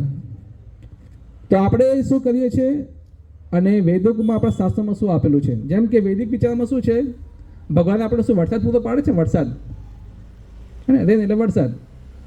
તો આપણે શું બનાવીએ છીએ? આપણે કેનલ બનાવીએ છીએ. ભગવાન નદીઓ વહેડાવે છે અને આપણે શું બનાવીએ છીએ? કેનલ. આ કેનલમાં શું હોય છે? ગટરો, દુનિયાભરની ગટરો જતી હોય છે અંદર. તો ભગવાનની વ્યવસ્થા તમે જુઓ, શુદ્ધ પાણી આપે છે, અને આપણે શું આપીએ છીએ? અને આપણે શું પ્રોવાઈડ કરીએ છીએ? કેનલ બનાવીને મોટી મોટી ઇન્ડસ્ટ્રીઓને કચરોનું પાણી બહુ ત્યાં જવા દઈએ છીએ. વચ્ચે અંકલેશ્વર કે ત્યાં બહુ દુર્ગંધ આવતી હોય છે ને, બધું ધુમાડો દેખાય, અને ભરૂચ જતી વચ્ચે અંકલેશ્વરમાં તમે જુઓ કેટલી ઇન્ડસ્ટ્રીઓ છે. આખું સવારનું વાતાવરણ જેટલું ધુમ્મસથી ભરાયેલું હોય છે, ટ્રેનની અંદર બેઠા એટલો અંદર જતું હોય શ્વાસની, ખબર નહીં કેમના લોકો ત્યાં રહે છે, મને તો જ નવાઈ લાગે છે. અને એનું તમે કેનાલ હોય, તમે જો કાળું પાણી એકદમ ફીણ વાળું બધું બહાર નીકળતું હોય છે. તો આપણે જો કેટલી મસ્ત પ્રગતિ કરી છે, આટલું કુદરતને બગાડવાની કેટલી મસ્ત પ્રગતિ કરી, કેનલો બનાવી દે છે, એમાં ગટરનું પાણી તમારે જે નાખો તમે નાખો. અને ભગવાનની વ્યવસ્થા તમે જુઓ, પાણી, શુદ્ધ પાણી આપણને પ્રોવાઈડ કરે છે. એ ભગવાનની વ્યવસ્થા શું છે? ફાર્મ એન્ડ પ્રોટેક્શન્સ, કાઉ પ્રોટેક્શન્સ, ખેતરો છે અને ગાય છે. ગાયને તમે એને શુદ્ધ રાખીને એનું દૂધ બનાવીને, એને જે દૂધ લઈને એમાંથી દૂધની બધી આઈટમો બનાવીને પોતાનું તમે ભરણ પોષણ કરી શકો છો. જે વ્યક્તિના ઘરે ગાય હોય અને ખેતર હોય, એ દુનિયાનો સૌથી અમીર વ્યક્તિ માનવો જોઈએ એને. જે દુનિયા આખીમાં બધું જ જતું રહે, ભલે કોરોના આવે કે ગમે તે આવે કે ચાહે આખું બધું બંધ થઈ જાય, પણ એના જોડે કંઈ ગાય ને ખાલી ખેતર હોય તો એનું ગુજરાન આ જીવન ચાલે. એ કદી ઘરે બેસી ના રહે, એને ક્યાંય ભૂખ્યો ના મરે વ્યક્તિ, કે જોડે ખાલી એક ગાય હોય અને ખેતર હોય તો. આજે આપણે શું કરીએ છીએ? મોટી મોટી ફેક્ટરીઓ બનાવીએ છીએ. આ મોટી મોટી ફેક્ટરીઓ બનાવીને કેટલા લોકો બેરોજગાર છે. આટલું બધું ભણીએ છીએ તેમ છતાં પણ જોબ જ મળતી નથી. ફેક્ટરીઓ છે, બધી જ વસ્તુઓ છે, પણ જોબ લેવા જાઓ તો કેટલું અઘરું છે. આ જ્યારે ભગવાનની વ્યવસ્થા કેવી છે? ખાલી ગાય લો અને ખાલી ખેતર હોય, આ જીવન તમારું જીવન ચાલે. તો આ ભગવાનની વ્યવસ્થા અને આપણી વ્યવસ્થામાં આટલો મોટો ડિફરન્સ છે કે આપણે જે વ્યવસ્થા કરીએ છીએ એમાંથી નુકસાન છે. ભગવાનની જે વ્યવસ્થા છે એમાં છે વુમન પ્રોટેક્શન્સ, કે સ્ત્રીઓનું સંરક્ષણ થવું જોઈએ, સ્ત્રીઓનું શોષણ ના થવું જોઈએ. અને જ્યારે આપણી વ્યવસ્થા કેવી છે? નહીં, આમાં ફ્રીડમ આપો. એકચ્યુઅલી સ્ત્રીની જે રિયલ ફ્રીડમ જે છે, એના પિતાના અંડરમાં રહેવું, જો અનમેરિડ હોય તો એના લગ્ન ના થયો તો પપ્પાના એના અંડરમાં રહેવું, એના લગ્ન થઈ જાય તો પછી એના પતિના અંડરમાં રહેવું. ધારો કે ઇન કેસ કોઈ પતિ ઓફ થઈ ગયો તો જે મોટો છોકરો છે એના અંડરમાં રહેવું. એકચ્યુઅલી એની રિયલ ફ્રીડમ છે, એની રિયલ સ્વતંત્ર છે. જ્યારે અત્યારે શું ચાલી રહ્યું છે? અમને ફ્રીડમ આપો, અમને ફ્રીડમ. અને એનું કારણ શું બને છે? રેપ કેસીસ તમે જુઓ, આપણા વર્લ્ડની અંદર, ઇન્ડિયાની અંદર સૌથી વધારે રેપ કેસીસ થાય છે. આનું મેઇન રીઝન જ આ છે. અને જે સ્ત્રીઓ પિતાના અંડરમાં રહે છે, જે સ્ત્રીઓ પતિના અંડરમાં રહે છે, એનું તમે આચરણ તમે જુઓ, જમીન આસમાનનો ફરક હશે. અને જે આવી સ્ત્રીઓથી જ્યારે, ખરાબ સ્ત્રીઓથી જ્યારે જે સંતાન જે પેદા થાય છે, એ તો સંતાન ઓલરેડી સમાજને બહુ વધારે ખરાબ કરે. આજકાલમાં જે છોકરાઓ જે સમાજની અંદર જે પેદા થઈ રહ્યા છે, એ સ્ત્રીઓની, જો સ્ત્રીઓ અશુદ્ધ હોય તો એને આવનાર જે સંતાન છે એ પણ કેવું હોય, અશુદ્ધ જ પેદા થાય, એવી ચેતનાવાળી જ પેદા થાય કે જે પોતાના પરિવારને પણ હેરાન કરે અને સમાજને પણ હેરાન કરે. એટલે સ્ત્રી જેટલી શુદ્ધ હોય તાનો બાળક જે પેદા થશે એનું એ પણ એકદમ શુદ્ધ પેદા થશે. એટલે જે રિયલ જે પ્રોટેક્શન જે છે, જે રિયલ જે ફ્રીડમ જે છે એના પિતાના અંડરમાં જ રહેવું, એ સૌથી એની મોટી ફ્રીડમ છે. ઓકે, એ તો બહુ બ્રોડ ટોપિક છે, પણ આપણે ડિટેલમાં નહીં જઈશું. હા, આપણા જે વૈદિક સાહિત્યની અંદર શું છે, ગુરુકુળ એજ્યુકેશન સિસ્ટમ છે. આપણે કોઈ સમય જે મળશું જય તો આપણે નંદગામને એક ટૂર ગોઠવીશું. આપણે અહીંયાથી કેટલા કિલોમીટર નંદગામથી? 120. અહીંયાથી 120 કિલોમીટર એક નંદગામ કહે છે, કેવડિયા કોલોની જોઈ, statue of unity, Sardar Vallabhbhai પટેલનું. ત્યાંથી નજીકમાં 5 કિલોમીટરની અંદરમાં એક નંદગામ કરીને આખું ગામ છે, મોટું, આખું મોટું ગામ છે. અને ત્યાંના જે લોકો જે છે, જે ગુરુકુલ એજ્યુકેશન સિસ્ટમ અપનાવે છે, ત્યાંના લોકો જે આજથી 5000 વર્ષ પહેલાં રહેતા હતા ને, એવી રીતે લોકો ત્યાં રહે છે. ત્યાં પૈસાનો વ્યવહાર નથી, ત્યાં પૈસાનો વ્યવહાર નથી, ત્યાં ઇલેક્ટ્રિસિટી નથી, ત્યાં મોબાઈલ નથી, ત્યાં કશું છે જ નહીં. પહેલાંના જે લોકો રહેતા એવી રીતે આજે પણ ત્યાં રહે છે. એ બીજો વ્યવહાર કેવી રીતે કરે કે ધારો કે કોઈ કપડું બનાવે તો કપડા પર જે કપડાં બનાવે છે, લોકો બધી વસ્તુ ત્યાં અંદર જ બને, કપડાં અંદર બને, બધી વસ્તુ અંદર જ. ખેતર છે, ખેતરમાં વાવવાનું, બહારની કોઈ વસ્તુ લાવવાની જ નહીં. કોઈને એક કપડું આપે, સામે એને દૂધ આપે, પૈસાનો વ્યવહાર જ નહીં. એક કપડું આપે તો એને દૂધ આપે, કોઈ શાકભાજી આપે તો એને કપડું આપે, એટલે કેવી રીતે. એટલે આવો વ્યવહાર છે ત્યાં. તો આપણે એક સમય આવો નીકળીશું, ત્યાં જઈશું નંદગામની અંદર, કે આપણને રિયલમાં ખ્યાલ આવે કે આપણું ગુરુકુળ સિસ્ટમ કેવી રીતે, આપણી વૈદિક સિસ્ટમ કેવી રીતે, લોકો કેવી રીતે જીવતા હતા. અને ત્યાંના જે લોકો છે એવા નથી કે બધા અભણ છે. ત્યાંના લોકો મોટી મોટી દુબઈના લોકો પણ ત્યાં રહે છે, નંદગામની દુબઈના લોકો જે પોતાની મોટી મોટી જોબ છોડીને આવેલા. અમુક તો લોકો ડૉક્ટર છે, ડૉક્ટર બનીને જોબ છોડીને અને એ લોકોએ આખી વૈદિક સિસ્ટમ અપનાવી છે. તો જ્યારે સમય મળશે તો આપણે ત્યાં જોવા જઈશું નંદગામની અંદર, અને તમને રિયલમાં ખ્યાલ આવે કે ખરેખર આપણી વૈદિક સિસ્ટમની કેટલી જરૂરિયાત છે. અને ત્યાંના લોકો કેવા છે, સવારે ઉઠેલા મંગળા આરતી, આખું ભક્તિનું વાતાવરણ તમને જોવા મળે. અહીંયા તો સવારે ઉઠેલા જોબ પર જાઉં, આ તે બધા ધ્વજા લેવાના, આ તે બધું દિમાગ જ ખરાબ થઈ જાય. આ ખરાબ લઈને ઘરે આવેલા માળા પ્રોપર ના થાય, દિમાગ જ એટલું ખરાબ હોય. એટલે અને ત્યાં તો તમે વાતાવરણ એટલું સાત્વિક તમને મળે કે તમે માળા પર એકદમ મસ્ત થાય, ચેન્ટિંગ એટલે મસ્ત થાય. અને ભક્તોના સંઘમાં તમે જેટલા રહો, જો તમે માળા પણ ના કરો તેમ છતાં તમારી ભક્તિમાં પ્રગતિ થાય, કારણ સંઘનો એટલો પ્રભાવ છે. અહીંયા તમે માળા છોડી દો તો બીજા દિવસે તમારું પતન થઈ જાય, પણ ત્યાં એવું નથી. ત્યાં તમે માળા છોડી દો કોઈ કારણસર તો એ તમારી ભક્તિમાં પ્રગતિ થાય, કે સંઘનો પ્રભાવ છે ત્યાં. તો એ વૈદિક ગુરુકુળ સિસ્ટમ એવી છે. ત્યારે આપણું એજ્યુકેશન સિસ્ટમ કેવું છે, કોલેજો, સ્કૂલો બધા બનાવવા. અને આજકાલના જે છોકરાઓ જે છે, ભલે મોટી મોટી ડિગ્રીઓ લઈને બહાર આપણે એકદમ મને ગધેડા થઈને બહાર આવે છે, કશું કોઈ જ્ઞાન હોતું નથી. પોતાના પિતા સાથે કેવી રીતે વ્યવહાર કરવો એમને જ્ઞાન નથી હોતું, પોતાની માતા સાથે કેવી રીતે વ્યવહાર કરવો એ જ્ઞાન નથી હોતું. મેરેજ પછી પતિ પત્ની તરીકે શું રહેવું જોઈએ કશું જ્ઞાન નહીં હોતું. આટલી મોટી મોટી ડિગ્રીઓ લઈને કરવાનું શું? ખાલી પૈસા કમાવા માટે કામ આવવાની છે ડિગ્રી, બીજું કોઈ કશું કામ નહીં આવવાની. જેટલું પણ જ્ઞાન તમે સ્કૂલો કોલેજની અંદર લઈ રહ્યા છો, હું યંગસ્ટરને ખાસ કહું છું, એ જ્ઞાન ખાલી પૈસા કમાવા માટે કામ આવશે, બીજું કોઈ કામ નહીં આવે. તમે ગણિત, સ્ટેટિસ્ટિક્સ, મેથેમેટિક્સ, ફિઝિક્સ જે પણ કંઈ ભણતા હોય એ બધું કોઈ જગ્યાએ તમારું એક પ્રેક્ટિકલી કંઈ કશું કામ નહીં આવવાનું. પતિ પત્ની વચ્ચે ઝઘડો થયો, તમે જે ભણ્યા છો શું કામ આવવાનું મને કહો? કશું કામ નહીં આવે. એના માટે આપણું જે વૈદિક જે નોલેજ છે એમાં પતિ પત્ની તરીકે કેવી રીતે રહેવું જોઈએ, પતિના શું ગુણ હોવા જોઈએ, પતિના શું ગુણ હોવા જોઈએ, એક માતા પિતા તરીકે શું રિસ્પોન્સિબિલિટી છે, એક પુત્રની શું રિસ્પોન્સિબિલિટી છે, બધું ત્યાં સમજાવવાની અંદર આવે છે. એક પ્રશ્ન પૂછું તો આઈ થિંક બધાને નહીં જ ખ્યાલ. જેમ કે એક પિતા છે, પિતા, પુત્ર છે, પુત્ર. તમે કોઈના પુત્ર અત્યારે રહી ચૂક્યા છો તો પુત્રનો શું મિનિંગ થાય, કેટલાને ખ્યાલ છે? પુત્ર, પુ અને ત, કેટલાને ખબર છે? પુત્ર, પુત્રનો શબ્દનો શું મિનિંગ થાય છે? પુત્ર છે ને, તમે કોઈના પિતા પણ હશો, કોઈના પુત્ર પણ હશો, કોઈના પતિ હશો, કોઈના પત્ની, બધામાં દેખો પુત્ર, પતિ, પત્ની અને પિતા બધામાં પ અને ત આવે છે. આવે કે નહીં આવતો? પ અને ત. તો એનો એક મિનિંગ થાય છે. મિનિંગ કેટલાને ખબર છે? આપણને નહીં ખબર, પણ શાસ્ત્રોની અંદર આપેલું છે કે પુત્રનો મતલબ એવો થાય છે કે પુ એટલે પુનિત નામનું નર્ક, અને ત એટલે એમાંથી તાળી કાઢે. એટલે જે પુત્ર પોતાના માતા પિતાઓને, પોતાના સગા સંબંધીઓને પુનિત નામના નર્કમાંથી બહાર ના કાઢી શકે, એ પુત્ર સમાન છે જ નહીં. એને પુત્ર કહેવાય નહીં, એને પુત્ર બનવાનો કોઈ અધિકાર જ નહીં. આ પુત્રનો રિયલ મિનિંગ થાય છે. એને પુત્ર બનીને આપણે મારા માતા પિતા મોટો બંગલો આપીશ, આ આપીશ, પૈસામાં લહેર કરાવીશ, એ રિયલ મિનિંગ નથી પુત્ર હોવું. પુત્રનો રિયલ મિનિંગ આ છે કે જન્મમૂતે જે જરા વ્યાધિ છે, જન્મમૂતે જરા વ્યાધિ દુઃખ દોષણમ, એમાંથી જે એને બહાર કાઢે છે એ રિયલ પુત્ર છે. તો તમે એક પુત્ર તરીકે રિસ્પોન્સિબિલિટી તમે નિભાવી, તો એ આપણી જિમ્મેદારી છે. પિતા તરીકે આપણી જિમ્મેદારી કે મારા જે પુત્ર, મારા જે છોકરાઓને આ જન્મમૂર્તિ જરા વ્યાધિમાંથી હું એને બહાર કાઢું. એ મારી જિમ્મેદારી છે કે પુત્ર તરીકે મારા માતા પિતાઓને હું ભક્તિ પ્રોવાઈડ કરીને આ જન્મમૂર્તિ જરા વ્યાધિમાંથી એમને હું બહાર નીકળું. એ આપણી જિમ્મેદારી, આપણી રિયલ રિસ્પોન્સિબિલિટી છે. બાકી તો બધું ગૌણ છે, મુખ્ય નથી. આ રિયલ મુખ્ય છે. તો એ એજ્યુકેશન સિસ્ટમ આપણા કે સ્કૂલો કોલેજમાં ભણવામાં આવતું નથી. ઓકે, એનીવે પછી જે ટ્રાન્સપોર્ટેશન થતું પહેલાં એક ગામમાંથી બીજા ગામમાં જવું તો બળદગાડું, ઊંટગાડું. આજકાલની જનરેશન તો ઊંટગાડામાં બેઠી પણ નહીં હોય. પહેલાં જે જૂના લોકો બેઠા હશે, બળદગાડામાં બેઠા હશે, ઊંટગાડી બેઠા હશે ને.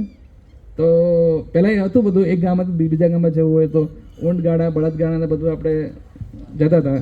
એમાંથી કોઈ પેટ્રોલ યુઝ નહોતું થતું, અને આ તો કે એનું કોઈ પ્રદૂષણ થતું હતું.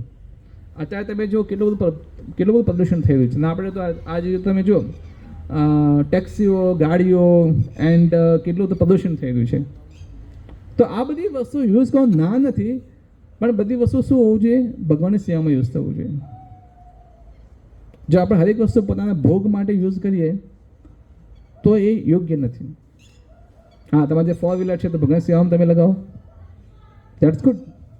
હરેક વસ્તુ ભગવાનની, બાઇક છે તો ભગવાનની સેવામાં તમે લગાવો, લેપટોપ છે તો ભગવાનની સેવામાં લગાવો, આ માઇક છે, અત્યારે જો આ માઇક ભગવાનની સેવામાં લાગી રહ્યું છે, આ લેપટોપ ભગવાનની સેવામાં લાગી રહ્યું છે, આ મોબાઈલ ભગવાનની સેવામાં લાગી રહ્યું, આ સ્પીકર ભગવાનની સેવામાં લાગી રહ્યું છે.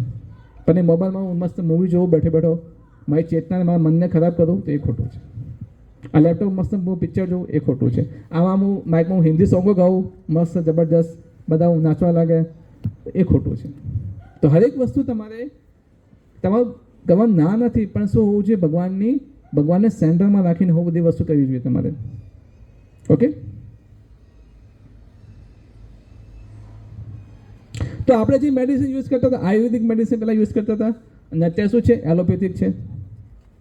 હવે તમે જો એલોપેથિકમાં કેવું હોય છે, દેખો આંખનો ડૉક્ટર અલગ હોય, નાકનો અલગ હોય, માથાનો અલગ હોય, બાળનો અલગ હોય, ઉપરનો અલગ હોય, મોઢાનો અલગ હોય, જીભનો અલગ હોય, છાતીનો અલગ હોય, હાથનો અલગ હોય, પાકનો અલગ હોય, ઓગળીનો અલગ હોય, બધાનો અલગ અલગ ડૉક્ટર સ્પેશિયાલિસ્ટ હોય. જે આયુર્વેદિકમાં કેવું હોય, એક જ ડૉક્ટર બધાનું નિદાન કરે.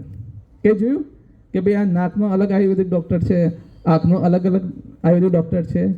જે આયુર્વેદિકમાં કેવું હોય, બધાનો અંગોનો એક જ ડૉક્ટર હોય. જ્યારે એલોપેથિકમાં કેવું હોય, આંખનો અલગ, પેટનો અલગ, આનો અલગ. કોઈ હાથનો ડૉક્ટર હોય અને તમે કહો કે આંખમાં તકલીફ છે, જોજે ભાઈ શું થાય, ભાઈ મારા તું મારા લેવા શું લેવા આવ્યો, આંખના ડૉક્ટર જોડે જા, તમને ત્યાં મોકલે. ખરા? તો એ પ્રમાણે આપણી સિસ્ટમ હતી. અને તમે દવાઓનો મને કહેવાની જરૂર નથી, દવાનો ખર્ચો કેટલો થતો હોય છે. આજકાલ શરદી ખાંસીને ખાઈ દવા લેવા છો, 500 રૂપિયા તમે ત્યાં લઈને આપશો, 500-700 રૂપિયા, એટલા ઊંચા ભાવ હોય છે. તો આ બધી સિસ્ટમ જે છે આપણે જે લાવીએ છીએ એમાં આપણને નુકસાન છે. જે આયુર્વેદિક તમે દવા ગમે એટલી પીવાનું કોઈ નુકસાન નથી. ઓકે, એવું નથી કે એલોપેથિક યુઝ ના કરવી જોઈએ. જેમ કે કોઈને એક્સિડન્ટ થયો બચારાનો, ને આપણે કહીએ આપણે એને આયુર્વેદિક દવા આપીએ, ભાઈ બચાવ છોકરા દર્દ થાય તો સૌથી પહેલાં એને આપવું જોઈએ. ના નથી, પણ એવી કન્ડિશન હોય તો આપવું જોઈએ કે એ સહન નથી કરી શકતો, એ તમે આપ્યો દેટ્સ ગુડ. બસ એ નાની મોટી શરદી ખાંસી થાય તો આપણે ડાયરેક્ટ એલોપેથિક દવા આપી દઈએ. એ બેસ્ટ છે કે આયુર્વેદિક દવાથી એને શરૂઆત કરવી જોઈએ, લાઈક ધેટ. તો એ પ્રમાણે સિસ્ટમ હોવું જોઈએ. તો આ બધી જે આપણા જે વિચાર જે તમે જોઈ શકો છો, અને આપણા જે શાસ્ત્રોમાં જે વિચાર આવેલા છે, એમ કેટલું જમીન આસમાનનો ફરક છે. આ બધી વસ્તુ હંમેશા આપણને પ્રોટેક્ટ કરે છે, આપણને હંમેશા એક સાચા રસ્તા પર લઈ જાય છે, જે ગંદકી નથી કરતો. જે આ બધી વસ્તુ આપણે શું કરે છે, આપણા શરીરને ખરાબ કરે છે. તમે વધારે પેન ક્લીનર છે તમે લેતા હો તો કિડની ખરાબ થાય. વધારે તમે દવા લઈ લો તો કિડની ખરાબ થઈ જાય. ભલે તમે પેટમાં કંઈ પ્રોબ્લેમ હોય એની દવા પી કરો, પેટમાં દુખાવો બંધ થઈ જાય, પણ કિડની ખરાબ થઈ જાય. જે એલોપેથિકમાં એવું નથી.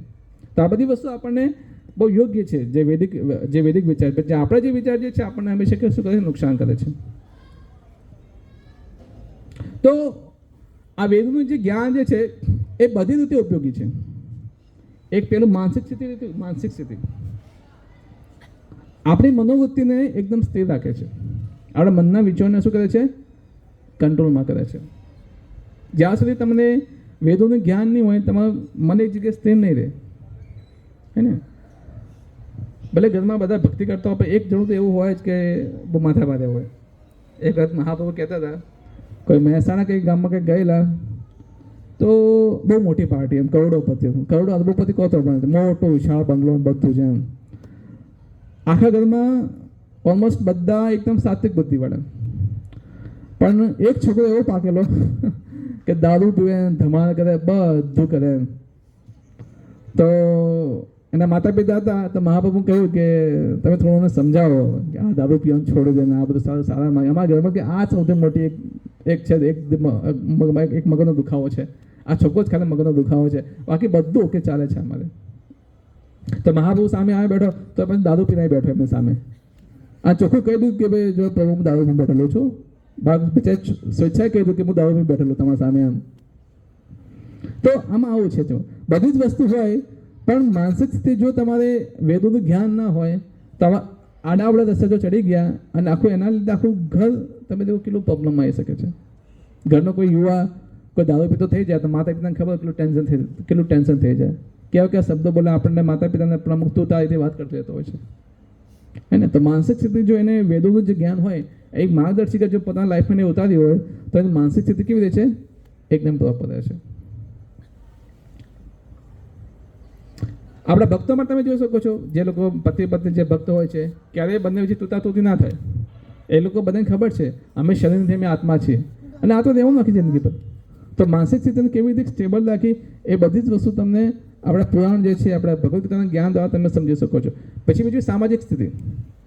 તો સમાજની અંદર પણ આનું જ્ઞાન લેવાથી સામાન્ય સ્થિતિમાં કેવી રહે છે, એકદમ પ્રોપર રહી શકે છે. આજકાલ તમે જો બહારના દેશોમાં કેટલા દેશો વચ્ચે યુદ્ધ થાય છે, હે ને. અત્યારે કઈ હું ભૂલી ગયો, બે કન્ટ્રી વચ્ચે યુદ્ધ ચાલતું, કઈ ખ્યાલ છે કોઈને? હમાસ કયું હતું? ઇઝરાયલ અને હમાસ ને રશિયા, ભૂલી ગયો નામ. એક રશિયા ને બીજું યુક્રેન અને રશિયા વચ્ચે યુદ્ધ ચાલુ હતું. એના પછી પણ હમાસ ને ઇઝરાયલ વચ્ચે કંઈક યુદ્ધ ચાલતું હતું એમ. અને યુદ્ધની અંદર કેટલા લોકો મરી ગયા છે. આખી કન્ટ્રી ઉડાડી નાખી હતી મિસાઇલોથી, બધી વસ્તુઓથી એમ. પણ જો આવું કંઈક વેદોનું જ્ઞાન હોય અને ખબર પડે કે આ તો આપણે ખોટું કરી રહ્યા છે, હે ને, તો કેટલું એક સમાજમાં કેટલી એક સમાનતા જળવાઈ રહે, હે ને. તમે જુઓ આ વેદોનું જ્ઞાન ક્યાં છે, ભારતમાં જ છે. તમે જુઓ એક વસ્તુ તમે ઓબ્ઝર્વ કરજો કે ભાઈ આ દેશે આના પર હુમલો કર્યો, આ દેશે પેલા દેશ પર હુમલો કર્યો, પેલા દેશે પેલા પર હુમલો કર્યો. ક્યારે તમે એવું સાંભળ્યું કે ભારત દેશે કોઈ બીજા પર હુમલો કર્યો? આવું ક્યારેય નહીં સાંભળ્યું હોય. કેમ? કે ભારત દેશની અંદર વેદોનું જ્ઞાન છે અને એમાં સમજાવેલું છે કેવી રીતે શાંતિપૂર્વક જીવન જીવવું જોઈએ. બધા લોકો અત્યારે ભારતથી ફોરેન જાય છે ને સ્ટડી કરવા માટે. યુકે જાય છે, કેનેડા જાય છે, યુએસએ જાય છે, યુરોપ જાય છે. પણ બહારની કન્ટ્રીઓ તમે પૂછો કે તમારે શાંતિ જોઈએ તો તમે કયા દેશમાં જશો? શાંતિ જોઈએ તો કયા દેશમાં જવું છે? એમને ખબર કે ભારતમાં જવું જોઈએ, કે ભારતમાં શાંતિ છે, બીજી કોઈ જગ્યાએ શાંતિ નથી. તો જે લોકો અહીંથી ફોરેન જાય છે, ફોરેન લોકોમાં અહીંયા આવે છે પણ શાના માટે? શાંતિ માટે. કારણ કે અહીંયા શાંતિ છે, સામાજિક સ્થિતિ એકદમ ન્યુટ્રલ છે. આ થોડા અમુક જે લોકો ફોલો નથી કરતા વેદોને એ લોકો ઉપદ્રવ્ય મચાવે છે, પણ જે લોકો ફોલો કરે છે બહુ સારી રીતે, જે સંગઠન ફોલો કરતું હોય એનું સામાજિક સ્થિતિ એકદમ ફિક્સ હોય, સારી હોય છે. પછી પારિવારિક સ્થિતિ બહુ સારી રહે છે. પરિવારની અંદર જે લોકો મસ્ત વેદોનું જે શાસ્ત્રો ગઠન કરતા બધું જ કરતા હોય છે તો એમના છોકરામાં સારા ભક્ત બનતા હોય છે અને છોકરા સારા ભક્ત બને તો પરિવાર એકદમ સુખી પરિવાર કહેવાય. તો વેદોના જ્ઞાનથી આ બધી માર્ગદર્શિકાથી આ બધું થઈ શકે છે. આર્થિક સ્થિતિ, કેવી રીતે પૈસાની યોગ્ય સ્થિતિમાં તમે યુઝ કરવા જોઈએ, કેટલા પૈસા ભગવાન સેવામાં લગાવવા જોઈએ, કેટલા પોતાનું ઘર ચલાવવું જોઈએ, કેવી રીતે આપણા શાસ્ત્રોમાં એ પણ આપેલું છે કે ભાઈ કોને શું કામ કરવું જોઈએ, આવી માનસિકતા તો તારે આ કામ કરવું છે, આવી માનસિકતા તો તારે આમ કામ કરવું છે, એ બધી વસ્તુ આર્થિક સ્થિતિ કેવી રીતે એને રાખવી છે બધી જ વસ્તુ સમજાવેલી છે એની અંદર. તો આપણે વેદોની અંદર પૈસા પણ કેવી રીતે કમાવી પણ સમજાવેલું છે. પછી સાંસ્કૃતિક સ્થિતિ, આજકાલ જો આપણી સંસ્કૃતિ કેવી દિન બદિન બદલાતી જાય છે, હે ને. પહેલાંની સંસ્કૃતિ તમે જુઓ તો કેટલી મસ્ત રીતે મતલબ લાઈક સ્ટુડન્ટ જો હોય છે, છોકરો એક પહેલાં તમે નવરાત્રિઓ જુઓ, છોકરીની અલગ હોય, છોકરાની અલગ હોય, બધું અલગ અલગ રમાતું. અત્યારે બધું મિક્સ થઈ ગયું, બધું મિક્સઅપ થઈ ગયું છે. અત્યારે આખી સિસ્ટમ આખી બદલાઈ ગઈ છે. પહેલાં તો મટકી ફોડે તો પહેલાં તો કથાઓ પણ થતી હતી, મટકી ફોડ ઉપર જન્માષ્ટમીની આખી કથાઓ થતી હતી. અત્યારે તો મટકી ફોડી થોડું ડીજે બીજે વગાડી નાચી કૂદીને સાંજે દારૂ પીને પતી ગયું. આપણે તો ગણેશ ચતુર્થી હોય, જન્માષ્ટમી કંઈ બી બધા દારૂ પીવાનું સાંજે એટલે પતી ગયું. એટલે આવું બધું જે સાંસ્કૃતિક સ્થિતિ છે દિવસે દિવસે બદલાતી રહે છે, જેનું કોઈ ઉદ્દેશ્ય નથી એમ. પણ વેદોનું જ્ઞાન હોય તો આ બધી વસ્તુ થઈ શકે છે. તો વેદોમાં મુખ્ય રીતે થોડું અડધો કલાક જો શું કહે આટલે શું રાખીએ, 9 વાગી ગયા છે. હજી તો મુખ્યત્વે 3 પ્રકારનું જ્ઞાન આપેલું છે અને આ બહુ સાંભળવા જેવું છે. અત્યારનો તમે જુઓ, અત્યારે જેટલા પણ શાસ્ત્રો એનો મુખ્ય હવે એનો જે સાર છે હવે તમને હું બતાવીશ કે 3 પ્રકારનું જ્ઞાન અંદર આપેલું છે. કયું જ્ઞાન છે શાસ્ત્રોમાં? સૌથી પહેલાં તમે એ જાણવું જોઈએ હું કોણ છું. તમે બધા શાસ્ત્રો વાંચી લો, ભગવદ્ ગીતા વાંચી લો, બધી જ વાંચી લો, પણ તમે એ ના જાણતો હું પોતે કોણ છું. આપણે કોણ છીએ? આત્મા છીએ ને. અને સમજાતા બીજી કોર્સની અંદર બીજા દિવસની અંદર આપણા શરીરની અંદર શું છે? આત્મા છે. એ તમને હજી સુધી કોન્સેપ્ટ ક્લિયર નથી તો તમે હજી સુધી ભગવદ્ ગીતા સમજ્યા જ નથી, શાસ્ત્ર તમે સમજ્યા જ નથી, પુરાણ તમે સમજ્યા જ નથી કશું. તો સૌથી પહેલાં ભગવદ્ ગીતાની સૌથી પહેલી શિક્ષા શું છે? આપણે શરીર નથી, આપણે શું છે? આત્મા છે. આ સૌથી પહેલી શિક્ષા છે. જો આત્મા પોતાને સ્વીકારશો તો ભગવદ્ ગીતાનું જ્ઞાન તમે પોતાના હૃદયની અંદર ઉતારી શકશો. પણ આત્મા નહીં સ્વીકારો તો હું તો જસ્ટ ખાલી બોડી છું અને આ બોડી તો બદલાતું રહે છે. પણ આત્માનું જો જ્ઞાન હશે તો તમે આ જ્ઞાનને તમે આ રીતે સમજી શકો. તો સૌથી પહેલાં એને સંબંધ જ્ઞાન કહે છે. હું કોણ છું? આત્મા છે. ભગવાન કોણ છે અને ભગવાન વચ્ચે મારો સંબંધ શું છે? આ વસ્તુ તમારે સમજવું. આને કહેવામાં આવે સંબંધ જ્ઞાન. તો વૈદિક સાહિત્યની અંદર 3 પ્રકારના જ્ઞાન છે. એક છે સંબંધ જ્ઞાન, બીજું અભિધેય જ્ઞાન. અભિધેય જ્ઞાનનો મતલબ એવું થાય કે હવે તમે પોતે કોણ છે જાણી લીધું, કોણ છે? આપણા આત્મા છીએ. ભગવાન કોણ છે એ પણ તમે જાણી લીધું કે ભાઈ ભગવાન કૃષ્ણ ભગવાન છે. હવે આપણને ભગવાન કૃષ્ણ જોડાવવું કેવી રીતે? અહીંયા તો એને શું કહેવાય છે? અભિધેય જ્ઞાન. અભિધેય જ્ઞાન એટલે બંનેને જોઈન્ટ કરવું. આત્માને જાણી લીધું, ભગવાને જાણી લીધું અને હવે જોડાવવું કેવી રીતે? એને શું કહેવાય? અભિધેય જ્ઞાન. અને ત્રીજું છે પ્રયોજન. ભગવાને તમે જોડાય તો ક્યાં? ભગવાન સાથે પ્રેમ કેવી રીતે કરવો એ શું છે? તમારું પ્રયોજન. તો પહેલું શું છે? આપણે કોણ છીએ, ભગવાન કોણ છે, એ સંબંધ જ્ઞાન. સંબંધ જાણી લીધો. સંબંધ પછી એમના સાથે જોડાવવું કેવી રીતે એ તમારું અભિધેય જ્ઞાન થઈ ગયું. અને ત્રીજું પ્રયોજન એટલે કે એમના સાથે પ્રેમ કેવી રીતે કરવો એ તમારું લક્ષ્ય શું છે? કૃષ્ણ પ્રેમ પ્રાપ્ત કરવો એ તમારું શું છે? પ્રયોજન. તો જીવનનો ઉદ્દેશ્ય શું હોવો જોઈએ? ભગવાન કૃષ્ણનો પ્રેમ પ્રાપ્ત કરવો. ભગવાન કૃષ્ણ પ્રેમ કેવી રીતે પ્રાપ્ત થાય? એમની સેવા કરવાથી, એમનું રટન કરવાથી. એમનું રટન એટલે કે હરે કૃષ્ણ મહામંત્રથી કરવાથી. હરે કૃષ્ણ કૃષ્ણ કૃષ્ણ હરે હરે, હરે રામ રામ રામ હરે હરે. તો જે આ હરે કૃષ્ણ મહામંત્ર જે છે એ તમે જે યોગ્ય સાધનાથી, યોગ્ય ચેતનાથી, યોગ્ય મનોબુદ્ધિથી તમે યોગ્ય પ્રોપર સવારે ઉઠીને જે લોકો 16 માળા જપ કરે છે એ નિસંદેહ આ જન્મની અંદર ભગવાન કૃષ્ણ પ્રેમ અવશ્ય પ્રાપ્ત કરશે. આવું હું નથી કહેતો, આવો એસી ભક્તિવેદાંત સ્વામી પ્રભુપાદજી કહે છે અને ચૈતન્ય મહાપુરુષ સ્વયં પોતે કહે છે, જે આજે 500 વર્ષ પહેલાં પ્રગટ થયેલા. એ હરે કૃષ્ણ મહામંત્રથી આપણે અને કૃષ્ણ વચ્ચે પ્રેમ કેવી રીતે સાબિત કરવો, પ્રસ્થાપિત કરવો એનું એક સાધન છે. જેમાં એથી આપણે આનંદ જવું તો બાઇક લઈને જઈએ તો સાધન છે.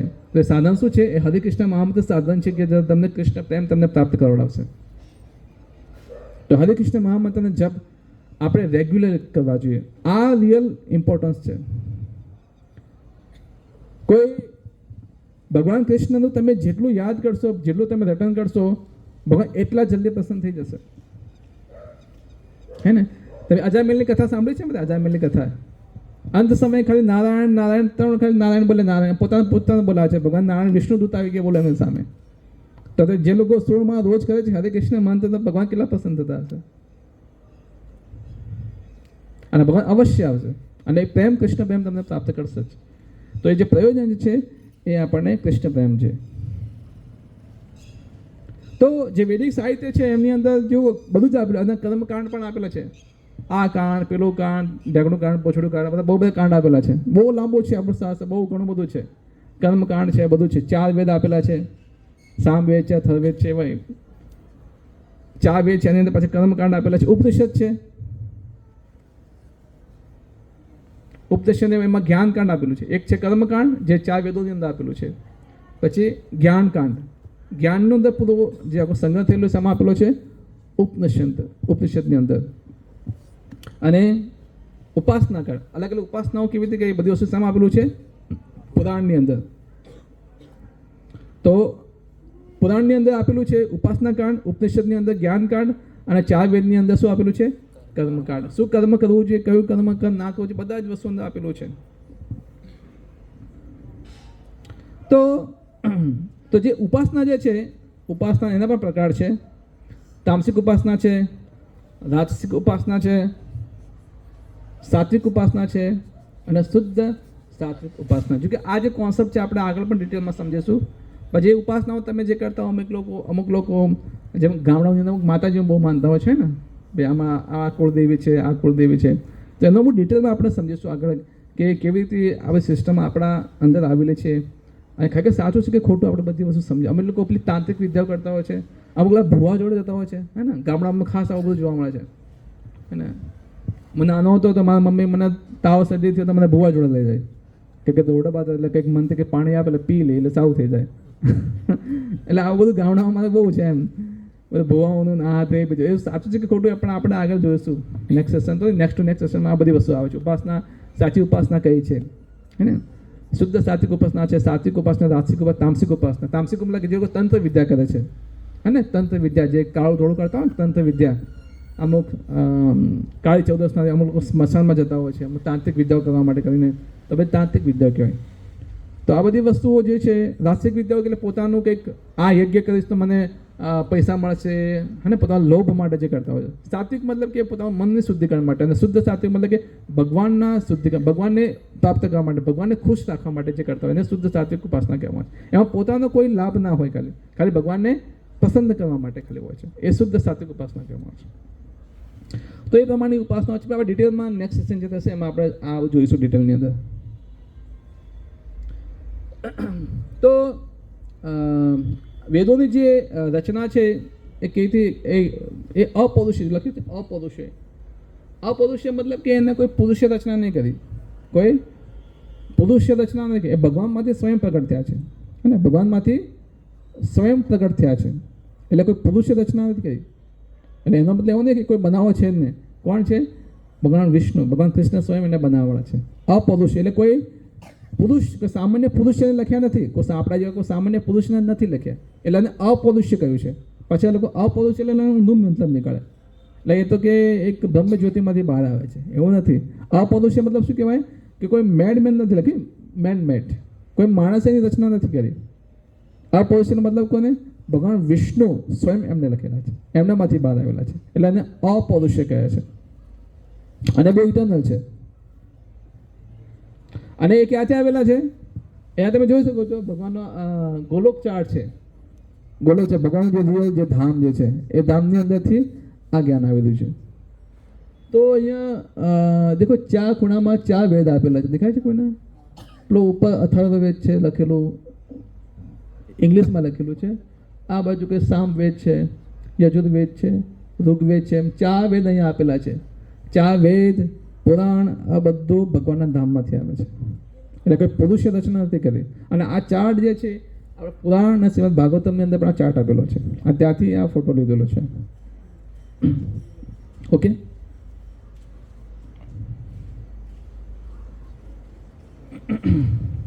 તો ભૌતિક જગતની અંદર આનું પ્રાગટ્ય કેવી રીતે થાય છે? તો આમાં એક શ્લોક આપેલો છે બૃહદ નારાયણ ઉપનિષદની અંદર. ऋग्वेद, यजुर्वेद, सामवेद, अथर्ववेद, इतिहास, पुराण, उपनिषद, ब्रह्मांड, ब्राह्मण द्वारा उच्चारण किए गए श्लोक और मंत्र सूत्रों एवं आध्यात्म विद्या सूत्रों एवं मंत्रों के विवरण, यह सब भगवान के श्वासों से उत्पन्न हुआ। भगवान थी श्वास थी उत्पन्न हुई। भगवान जो श्वास ले છે ને, ભગવાન શ્વાસ લે, શ્વાસ બહાર કાઢે, એમાં તો અસંખ્ય બ્રહ્માંડો ઉત્પન્ન થઈ જાય છે અને ત્યાંથી આ જ્ઞાન ભગવાનના શ્વાસમાંથી બહાર નીકળેલું છે, એટલે એને અપૌરુષય કહે છે, ભગવાનના શ્વાસમાંથી બહાર નીકળ્યું છે. આ સમજવું કેવી રીતે ભગવાનના શ્વાસમાંથી બહાર નીકળે? થોડું અટપટું લાગે ને સમજવું કે ભગવાનના શ્વાસમાંથી જ્ઞાન બહાર નીકળે, કેવું લાગે? પણ ભગવાનનું શરીર કેવું છે? આપણા જેવું નથી, ખૂનનું બનેલું છે એવું નથી. ભગવાન તો સચ્ચિદાનંદ રૂપ છે, હે ને? આપણે આંખોથી જોઈ શકીએ છીએ, ભગવાન તો હાથથી જોઈ શકે છે, હાથથી ખાઈ શકે. એમાં હાથને ખવડાવતો ભગવાન સંતુષ્ટ થઈ જાય. ભગવાન હાથથી ખાઈ શકે, હાથથી બોલી શકે, હાથથી જોઈ પણ શકે છે. એક જ ઇન્દ્રિયથી બધા કાર્ય કરી શકે છે. એટલે ભગવાન સચ્ચિદાનંદ રૂપ છે. એટલે ભગવાનના જે શ્વાસમાંથી આ બધા જ જ્ઞાન બધું બહાર આવેલું છે. ઓકે, તો આનું પ્રમાણ કેવી રીતે ખબર પડે? આનું પ્રમાણ આ છે.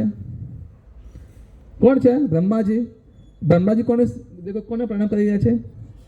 ભગવાન કૃષ્ણને પ્રણામ કરી રહ્યા છે. એક નાની સ્ટોરી છે, તમને સંભળાવી દઉં છું. તો જ્યારે દ્વાપરનો દ્વાપરયુગનો જ્યારે અંત થવાનો હતો, ત્યારે અધર્મ એટલો બધો વધી ગયેલો, બહુ બધો વધી ગયેલો છે. જ્યારે એનો અધર્મનો જે ભાર હતો ને, ભાર એ પૃથ્વીદેવી ઉઠાઈ નથી શકતી. ત્યારે પૃથ્વીદેવી પછી શું કહે છે? ગાયનું રૂપ લઈને ક્યાં જાય છે? બ્રહ્માજી જોડે જાય છે. અને બ્રહ્માજી કહે છે કે આ અધર્મ આટલો વધી, આનું કરવાનું શું? મારું પાપ કેટલું મારે લઈને ફરવાનું એમ. તો પછી બ્રહ્માજી કહે છે કે આપણે ચલો ક્યાં જઈએ? ભગવાન વિષ્ણુ જોડે જઈએ. જો જે ક્ષીરોદક્ષા વિષ્ણુ છે, 3 પ્રકારના વિષ્ણુ છે. એક મહાવિષ્ણુ, એક ગર્ભોદક્ષા વિષ્ણુ અને એક ક્ષીરોદક્ષા વિષ્ણુ. મહાવિષ્ણુ કોને કહેવાય?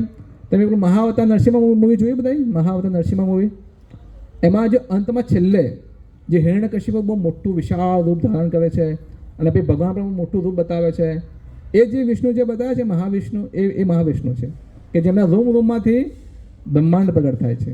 એ મહાવિષ્ણુ છે. પછી જ્યારે હરેક બ્રહ્માંડની અંદર, હરેક ગેલેક્સીની અંદર એક બીજા વિષ્ણુ પ્રવેશ કરે છે. કોણ વિષ્ણુ પ્રવેશ કરે છે? ગર્ભોદક્ષા વિષ્ણુ. અને એ ગર્ભોદક્ષા વિષ્ણુની નાભીમાંથી કમળ ખીલે છે અને કમળમાં કોણ બિરાજમાન થાય છે? બ્રહ્માજી. અને કમળની જે ડાળી છે એમાં 14 લોક આવેલા છે. હવે એ 14 લોકની અંદર જે જીવાત્માઓ જે છે, હરેક જીવાત્મા કણની અંદર બીજા એક વિષ્ણુ પ્રવેશ કરે છે. એમનું નામ શું છે? ક્ષીરોદક્ષાય વિષ્ણુ. ક્ષીર એટલે દૂધના સાગરમાંથી એ જે બેસેલા છે એને ક્ષીરોદક્ષાય વિષ્ણુ કહે છે. તો હરેક કણની અંદર કયા ભગવાન છે? ક્ષીરોદક્ષાય વિષ્ણુ. એટલે આજ પછી કોઈ પૂછે, આપણે કહીએ છીએ આપણા શરીરના અંદર ભગવાન છે, ભગવાન છે ને, તો કયા ભગવાન છે? ભગવાન વિષ્ણુ છે. ભગવાન વિષ્ણુ રહેલા છે આપણા અંદર, ક્ષીરોદક્ષાય વિષ્ણુ, હે ને? ભગવાન વિષ્ણુ આપણે જે પણ કાર્ય કરે છે એના એ સાક્ષી છે, એ બધું જે આપણે જે કરી રહ્યા છે. હા, તો જ્યારે એ ભાર જ્યારે પૃથ્વીદેવી ઉઠાઈ નથી શકતી, તો બ્રહ્માજી જોડે જાય છે. બ્રહ્માજી જોડે પછી ક્ષીરોદક્ષાય વિષ્ણુ આપણે અહીંયા પણ બિરાજમાન છે. અને ભગવાન ક્ષીરોદક્ષાય વિષ્ણુનું એક ગ્રહ પણ છે, જેને ક્ષીર નામ ભૂલી ગયો, ખ્યાલ છે કયા ગ્રહનું નામ છે? ક્ષીરદ્વીપ કંઈક નામ છે. અને ક્ષીરસાગર ને એક લોકનું નામ છે, ક્ષીરદ્વીપ કે કંઈક નામ છે. ત્યાં ક્ષીરોદક્ષા વિષ્ણુ ત્યાં પણ રહેલા છે. તો ભગવાન બ્રહ્માજી અને અન્ય દેવી દેવતાઓ અને જે ગાયનું રૂપ ધારણ કરેલું છે પૃથ્વીદેવી ત્યાં જાય છે. અને ક્ષીરોદક્ષા વિષ્ણુ કહે છે કે હવે આ અધર્મ વધી રહ્યું છે, તો તમે પ્રગટ થાઓ. તો ભગવાન વિષ્ણુ કહે છે કે હું મારી પૂર્ણ શક્તિ, ભગવાન સ્વયં કૃષ્ણ સ્વયં ત્યાં પ્રગટ થશે, પોતાની યોગ શક્તિઓ લઈને સ્વયં ત્યાં પ્રગટ થવાના છે. તો જ્યારે થાય છે અને બ્રહ્માની ખબર છે કે ભગવાન કૃષ્ણ અવતારિત થવાના છે, તો ભગવાન તો પ્રગટ થઈ ગયા, ભગવાન કૃષ્ણ જેલની અંદર પછી મોટા પણ થઈ ગયા. તો એક દિવસ જો તમે લાસ્ટ ટાઈમે પ્રભુ એક એ ફોટો બતાવ્યો જેમાં ભગવાન કૃષ્ણ બધા ગોપ બાળકો છે જમતા હતા, અને જમતા હતા પછી એમની ગાયો જતી રહી છે. પછી ભગવાન કૃષ્ણ ત્યાં શોધવા માટે જાય છે. તો જ્યાં શોધવા માટે જાય છે તો જ્યારે ભગવાન, તો બ્રહ્માજી તો કન્ફ્યુઝ થઈ ગયા કે આવા કેવા ભગવાન, પછી બધાને જૂઠન ખાય છે. પછી મારે તો ભગવાનનો ભોગ લગાવવો હોય તો કેટલા મંત્રો બોલવા પડે, કેટલું તો શુદ્ધિકરણ કરવું જોઈએ, ત્યાં તો મને ભગવાનનો ભોગ મળે છે. અને અહીંયા તો આ ભગવાન કેવા છે, બધા જૂઠું ખાય છે. તો એ કહે ચલો ઠીક છે કે આ ભગવાન હોય તો આની શું લેવી પડશે? આપણે એની પરીક્ષા લેવી પડશે. તો જ્યારે ભગવાન ગાયો જોવા જાય છે તો બ્રહ્માજી શું કરે છે? આ જે ગોપ બાળકો છે બધાને છુપાઈ લે છે. હવે છુપાઈ લે છે તો જ્યારે ભગવાન જ્યારે પાછા આવે છે તો જોવે છે યા તો બધા ગો બાળકો કોઈ છે નહીં, બધા ક્યાં ગયા? ત્યારે ભગવાન કૃષ્ણ સમજી ગયા કે આ કોનું કામ છે? બ્રહ્માજીનું કામ છે. તો બ્રહ્માજી તો ભાઈ લઈને જતા રહ્યા. 1-2 વર્ષ જેટલું થયું. બ્રહ્માજી ચલો જોઈએ તો ખરા નીચે ભગવાન કૃષ્ણ શોધી રહ્યા કે શું કે નથી શોધ્યા. તો જ્યાં નીચે જોવે છે તો ગોળ બાળકો તો નીચે હતા, નીચે પણ રમી રહ્યા હતા. તો બ્રહ્માજી કન્ફ્યુઝ થઈ ગયા. તો અહીંયા પણ છે ને ત્યાં પણ છે. આજે બ્રહ્માજી જુઓ, એ ચતુર્મુખી બ્રહ્મા છે. આ બ્રહ્માના સૌથી બુદ્ધિશાળી જીવાત્મા ભ્રમિત થઈ ગયા કે હું કોને ઉઠાવી લાવ્યો છે. ભગવાન નીચે પણ ગોળ બાળકો સાથે રમી રહ્યા છે. તો જ્યાં નીચે જોવે છે તો પછી એમને ખબર પડી જાય કે આ કોણ છે? સ્વયં ભગવાન છે. તો જે ગો બાળકો તે કોણ હતા? સ્વયં વિષ્ણુ રૂપ હતા બધા. ભગવાને અલગથી પોતાનામાંથી એક એક્સપાન્સર બધા ઊભા કર્યા. એમાંથી ગો બાળકો બની ગયા, બછડા બની ગયા, પોતપોતાના ઘરે ગયા અને એવી રીતે ભગવાન એમની જોડે રહેતા હતા. અને બ્રહ્માજી પછી રિયલાઇઝ થાય છે અને અહીંયા તમે જોઈ શકો કે બ્રહ્માજી પછી ભગવાન કૃષ્ણને શું માગે છે? એટલે માફી માગે છે કે હું તમને પારખી ના શક્યું. ઓકે, તો એક આ સ્ટોરી. તો આમાં વૈદિક જ્ઞાન તમે જો બ્રહ્માજી સ્વયં શું કહે છે? ભગવાન કૃષ્ણ જોડે માફી માગી રહ્યા છે. અને તમે જો ખ્યાલ છે કે આપણા શાસ્ત્રોની અંદર પણ વર્ણન છે કે સૌથી પહેલાં ભગવાને જ્ઞાન કોને આપેલું? બ્રહ્માજીને આપેલું. તો બ્રહ્માજી એમાં શ્લોક પણ આપેલો છે શ્રીમદ ભાગવતમની અંદર. એમાં સમજાવે છે કે કેવી રીતે ભગવાનમાંથી બ્રહ્માજીમાંથી બધું જ્ઞાન પ્રગટ થાય છે. અને બ્રહ્માજી પછી જ્ઞાન કોને આપે છે? નારદ મુનિને આપે છે. નારદ મુનિ જ્ઞાન કોને આપે છે? વેદ વ્યાસજીને. અને એમ કરતાં કરતાં આખી ગુરુ શિષ્ય પરંપરામાં જો કૃષ્ણ બ્રહ્માજીને આપે છે, બ્રહ્માજી નારદજીને આપે છે, નારદજી વેદ વ્યાસજીને આપે છે. અને જ્ઞાન પછી ચૈતન્ય મહાપ્રભુ જે આશરે 500 વર્ષ પ્રગટ પહેલાં થયેલા, એના પછી એસી ભક્તિઓના સ્વામી શ્રી પ્રભુપાદજી, એના થ્રુ આપણે અત્યારે લઈ રહ્યા છે. તો આપણે જે જ્ઞાન લઈ રહ્યા છીએ એ કોનું જ્ઞાન છે? ભગવાન કૃષ્ણનું જ્ઞાન છે, જે એઝ ઇટ ઇઝ આપણે આજે લઈ રહ્યા છીએ. ખ્યાલ? તો એટલે આના પરથી એ સાબિત થાય છે કે આપણે જે જ્ઞાન જે લઈ રહ્યા છે એ કોનું જ્ઞાન છે? ભગવાન કૃષ્ણનું જ્ઞાન છે. અને અત્યાર સુધી જે જ્ઞાન જે છે એ જ્ઞાનની અંદર કોઈએ પણ પોતાનું કંઈ ઉમેર્યું નથી. એ જ જે જ્ઞાન આવે છે આપણે એ જ લઈ રહ્યા છે. ઓકે, એટલે આને ગુરુ શિષ્ય પરંપરા કહે છે. તો વેદોને લખવાનું કારણ શું હતું? પહેલાં તો વેદ લખેલા હતા નહીં, ખાલી સાંભળવાના હતા. ખાલી સાંભળીએ તો આપણને બધું યાદ રહી જાય. એ ટાઈમે એવું હતું. પણ આપણને ખબર છે આપણે કાલે સાંજે બપોરે શું ખાધું આપણે એ પણ ખ્યાલ ના હોય. તો વેદનું જ્ઞાન આપણે કંઈ યાદ રહેવાનું એટલા માટે લખવા પડ્યા કે વેદ વ્યાસે સમજી ગયા કે કલિયુગના લોકો કેવા હશે? ખાલી વોટ્સઅપ, ફેસબુક, ઇન્સ્ટાગ્રામ, ટીવીમાં સમય વિતાવશે એટલે બધું ભૂલી જશે. એટલે એમના માટે મારે લખવા પડશે. એટલે આપણા માટે સ્પેશિયલ એમને લખેલા છે કે બધા કલિયુગના લોકો કેવા છે? મંદ બુદ્ધિ હશે. જેમ કે અત્યારે આપણે જે સમજ્યા ઘરે જઈને થોડું ઘણું ભૂલી જશું, નેક્સ્ટ સંડે આપણે યાદ પણ નહીં રહે. પણ લખેલું હોય તો રોજ આપણે વાંચીએ એમાંથી. આ વાંચી પછી આપણે યાદ કરી શકીએ. એટલે મંદ બુદ્ધિ લોકો માટે આ બધા લોકો, આ બધા વેદ છે એ લખેલા છે. આપણા લોકો માટે વેદ વ્યાસજીએ બધા લખી નાખ્યું છે, લખેલા છે બધા. તો આપણે વેદોમાં આટલું બધું છે, શાસ્ત્ર છે, કલ્પ છે, શિક્ષા છે, નિર્કુટ છે, કેટલું બહુ ડિટેલની અંદર છે. આટલું બધું જોવા જઈએ તો આખી જિંદગી પણ ઓછી પડે આખું સમજવા માટે એમ. એટલું બધું આપણે વેદોના આટલા વિભાગ છે, આટલું બધું ડિટેલની અંદર સમજાવ્યું છે. શ્રુતિ સ્મૃતિમાં મહાભારત, રામાયણ, બૌદ્ધ, મીમાંસા બધું ઘણું બધું ડિટેલની અંદર છે.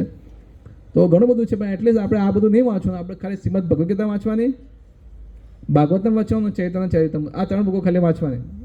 એનાથી તમારે વધારે ડિટેલમાં જવાનું નથી. એટલે આટલું બધું પુરાણ જસ્ટ ખાલી સમજવા માટે કે આટલું બધું પુરાણ આપણા અંદર છે, આટલી બુકો છે આપણા અંદર. હવે એક બોક્સ જે છે જેમ કે પુરાણ, ખાલી 18 પુરાણો છે. એમાં આટલું બધું કેટલું બધું ડિટેલની અંદર આખું સાહિત્ય છે. તો અલગ અલગ આ બધું આપેલું છે. તો આટલું બધું વાંચવાની જરૂર નહીં. આપણે કાંઈ શું વાંચવાનું છે? ભગવદ્ ગીતા યથારૂપ અને શ્રીમદ ભાગવતમ. આ વાંચી લીધું તો બધા શાસ્ત્ર વાંચવા બરાબર છે. ખ્યાલ ગયું? બધું જ તમે વાંચી લો એના બરાબર છે. હવે વેદોને કેવી રીતે વાંચવા જોઈએ? જો વેદો તમે પોતાની રીતે વાંચો તો કન્ફ્યુઝ થઈ જશો. યા તો માયાવાદી બની જશે, યા તો નિરાકારવાદી બની. કારણ કે વેદોનામાં આખા વિરોધાભાસ બહુ જોવા મળે છે. તમે શિવ પુરાણ વાંચો તો શું જોવા મળશે? શિવ જ સૌથી શ્રેષ્ઠ ભગવાન છે. વિષ્ણુ પુરાણ વાંચો તો એમાં શું જોવા મળશે? વિષ્ણુ સર્વશ્રેષ્ઠ ભગવાન છે. અને ભાગવત પુરાણ વાંચો તો એમાં શું જોવા મળશે? કૃષ્ણ સૌથી શ્રેષ્ઠ ભગવાન છે. અને બ્રહ્મવેદ પુરાણ વાંચો તો બ્રહ્માજી સૌથી શ્રેષ્ઠ ભગવાન છે. તો સમજવું શું આપણે? તો એના માટે ગુરુની યોગ્યતા બહુ જરૂર છે. એટલા માટે ગુરુ જોઈએ આપણે, જે આપણને પ્રોવાઈડ જ્ઞાન તમને આપી લે. એટલે જે પુરાણો જે છે એ પુરાણો 3 વિભાગની અંદર વહેંચાયેલી છે.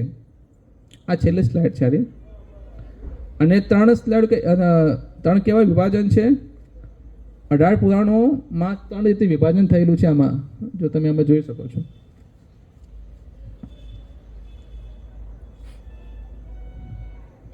તો જે 18 પુરાણો છે એ 18 પુરાણો હે ને, જે 18 પુરાણો છે એ 3 વિભાગમાં વહેંચાયેલી છે. જે 3 ગુણ છે ને, કયા ગુણ છે? નવા લોકોમાં કંઈક બોલો. 3 ગુણો કયા છે? પ્રકૃતિના 3 ગુણ સમજ્યા ને બેઝિક કોર્સની અંદર? કયા છે? તમો ગુણ, રજો ગુણ અને સત્વ ગુણ. તો પુરાણો પણ કેટલી છે? 3 પ્રકારની છે. એક છે તામસિક પુરાણ, એક છે રાજસિક પુરાણ અને એક સાત્વિક પુરાણ. તે જે લોકો અમુક જે તમોગુણી લોકો જે છે એને સમજવા માટે તામસિક પુરાણ છે. એટલે એમાં બધું ફાઇટિંગ ને બાઇટિંગ બધું બહુ બધું આવે. અહીંયા ફાઇટ થઈ, પેલી ફાઇટ થઈ, જગની ફાઇટ થઈ, પૂછડી ફાઇટ થઈ. હમણાં તમે જો અમુક લોકોને પેલા સાઉથના મૂવી બહુ ગમે. એમાં બહુ ફાઇટિંગ, હવામાં ઉડતા જ હોય બધા, ફાઇટ કરતા હવામાં જ ઉડતા. યા તો ટ્રેનના નીચે ઘૂસી જાય, કાં તો કાંઈ કરે, ઉડતા જ હોય. એ લોકો ફાઇટિંગ બહુ ગમે. તો તામસિક પુરાણમાં બધું એવું સમજાવેલું છે. એટલે એ લોકોને એક લેવલથી ઉપર ઉઠાવવા માટે કરી એમાં એવું સમજાવેલું કે શિવજી સર્વશ્રેષ્ઠ ભગવાન છે. પછી શું છે? બ્રહ્માંડ પુરાણ. બ્રહ્માંડ પુરાણ તમે વાંચો તો બ્રહ્માંડ પુરાણ પછી તમે એ રજોગુણમાં આવી ગયા. તમોગુણમાંથી ક્યાં પછી રજોગુણ. એટલે રજોગુણની અંદર શું? આ સૃષ્ટિનું વર્ણન આવે. આ સૃષ્ટિ આવી રીતે બનેલી છે, આ આવી રીતે બનેલી છે, તેવી પર અમુક લોકો તમે જો, અમુક લોકોને એટલે ફેમિલીવાળા મૂવી બહુ ગમતા, જેમ કે કભી ખુશી કભી ગમ છે, હમ સાથ સાથ, આ બધા મૂવી બહુ ગમે. ફાઇટિંગવાળા બધા મૂવી ના ગમે કે ને. તો આ પ્રકારના મૂવી બધા એટલે એમની ચેતના અનુસાર એમને એટલે એવા મૂવી ગમતા હોય છે. તો એ બધા રાજસિક મૂવી કહેવાય. અને અમુક જે પુરાણ છે 6 પુરાણ કેવી છે? સાત્વિક પુરાણ છે, જેની અંદર સત્વ સમજાવેલું છે કે એમાં ભગવાન વિષ્ણુ સર્વશ્રેષ્ઠ ભગવાન છે. તો તમોગુણમાંથી રજોગુણમાં જવાનું છે, રજોગુણમાંથી પછી સત્વગુણમાં જવાનું છે. તો સત્વગુણમાં તમે જાઓ તો ભગવાન વિષ્ણુ સર્વશ્રેષ્ઠ સમજાવેલા છે એની અંદર. એટલે આ સ્ટેપ બાય સ્ટેપ તમને સમજવું પડશે એમ. તો આ સમજીએ તો આપણે પુરાણને બહુ એઝ ઇટ ઇઝ આપણે સમજી શકીએ. હરે કૃષ્ણ. એ સમાપ્ત કરીએ આપણે, થોડું લાંબુ થઈ ગયું.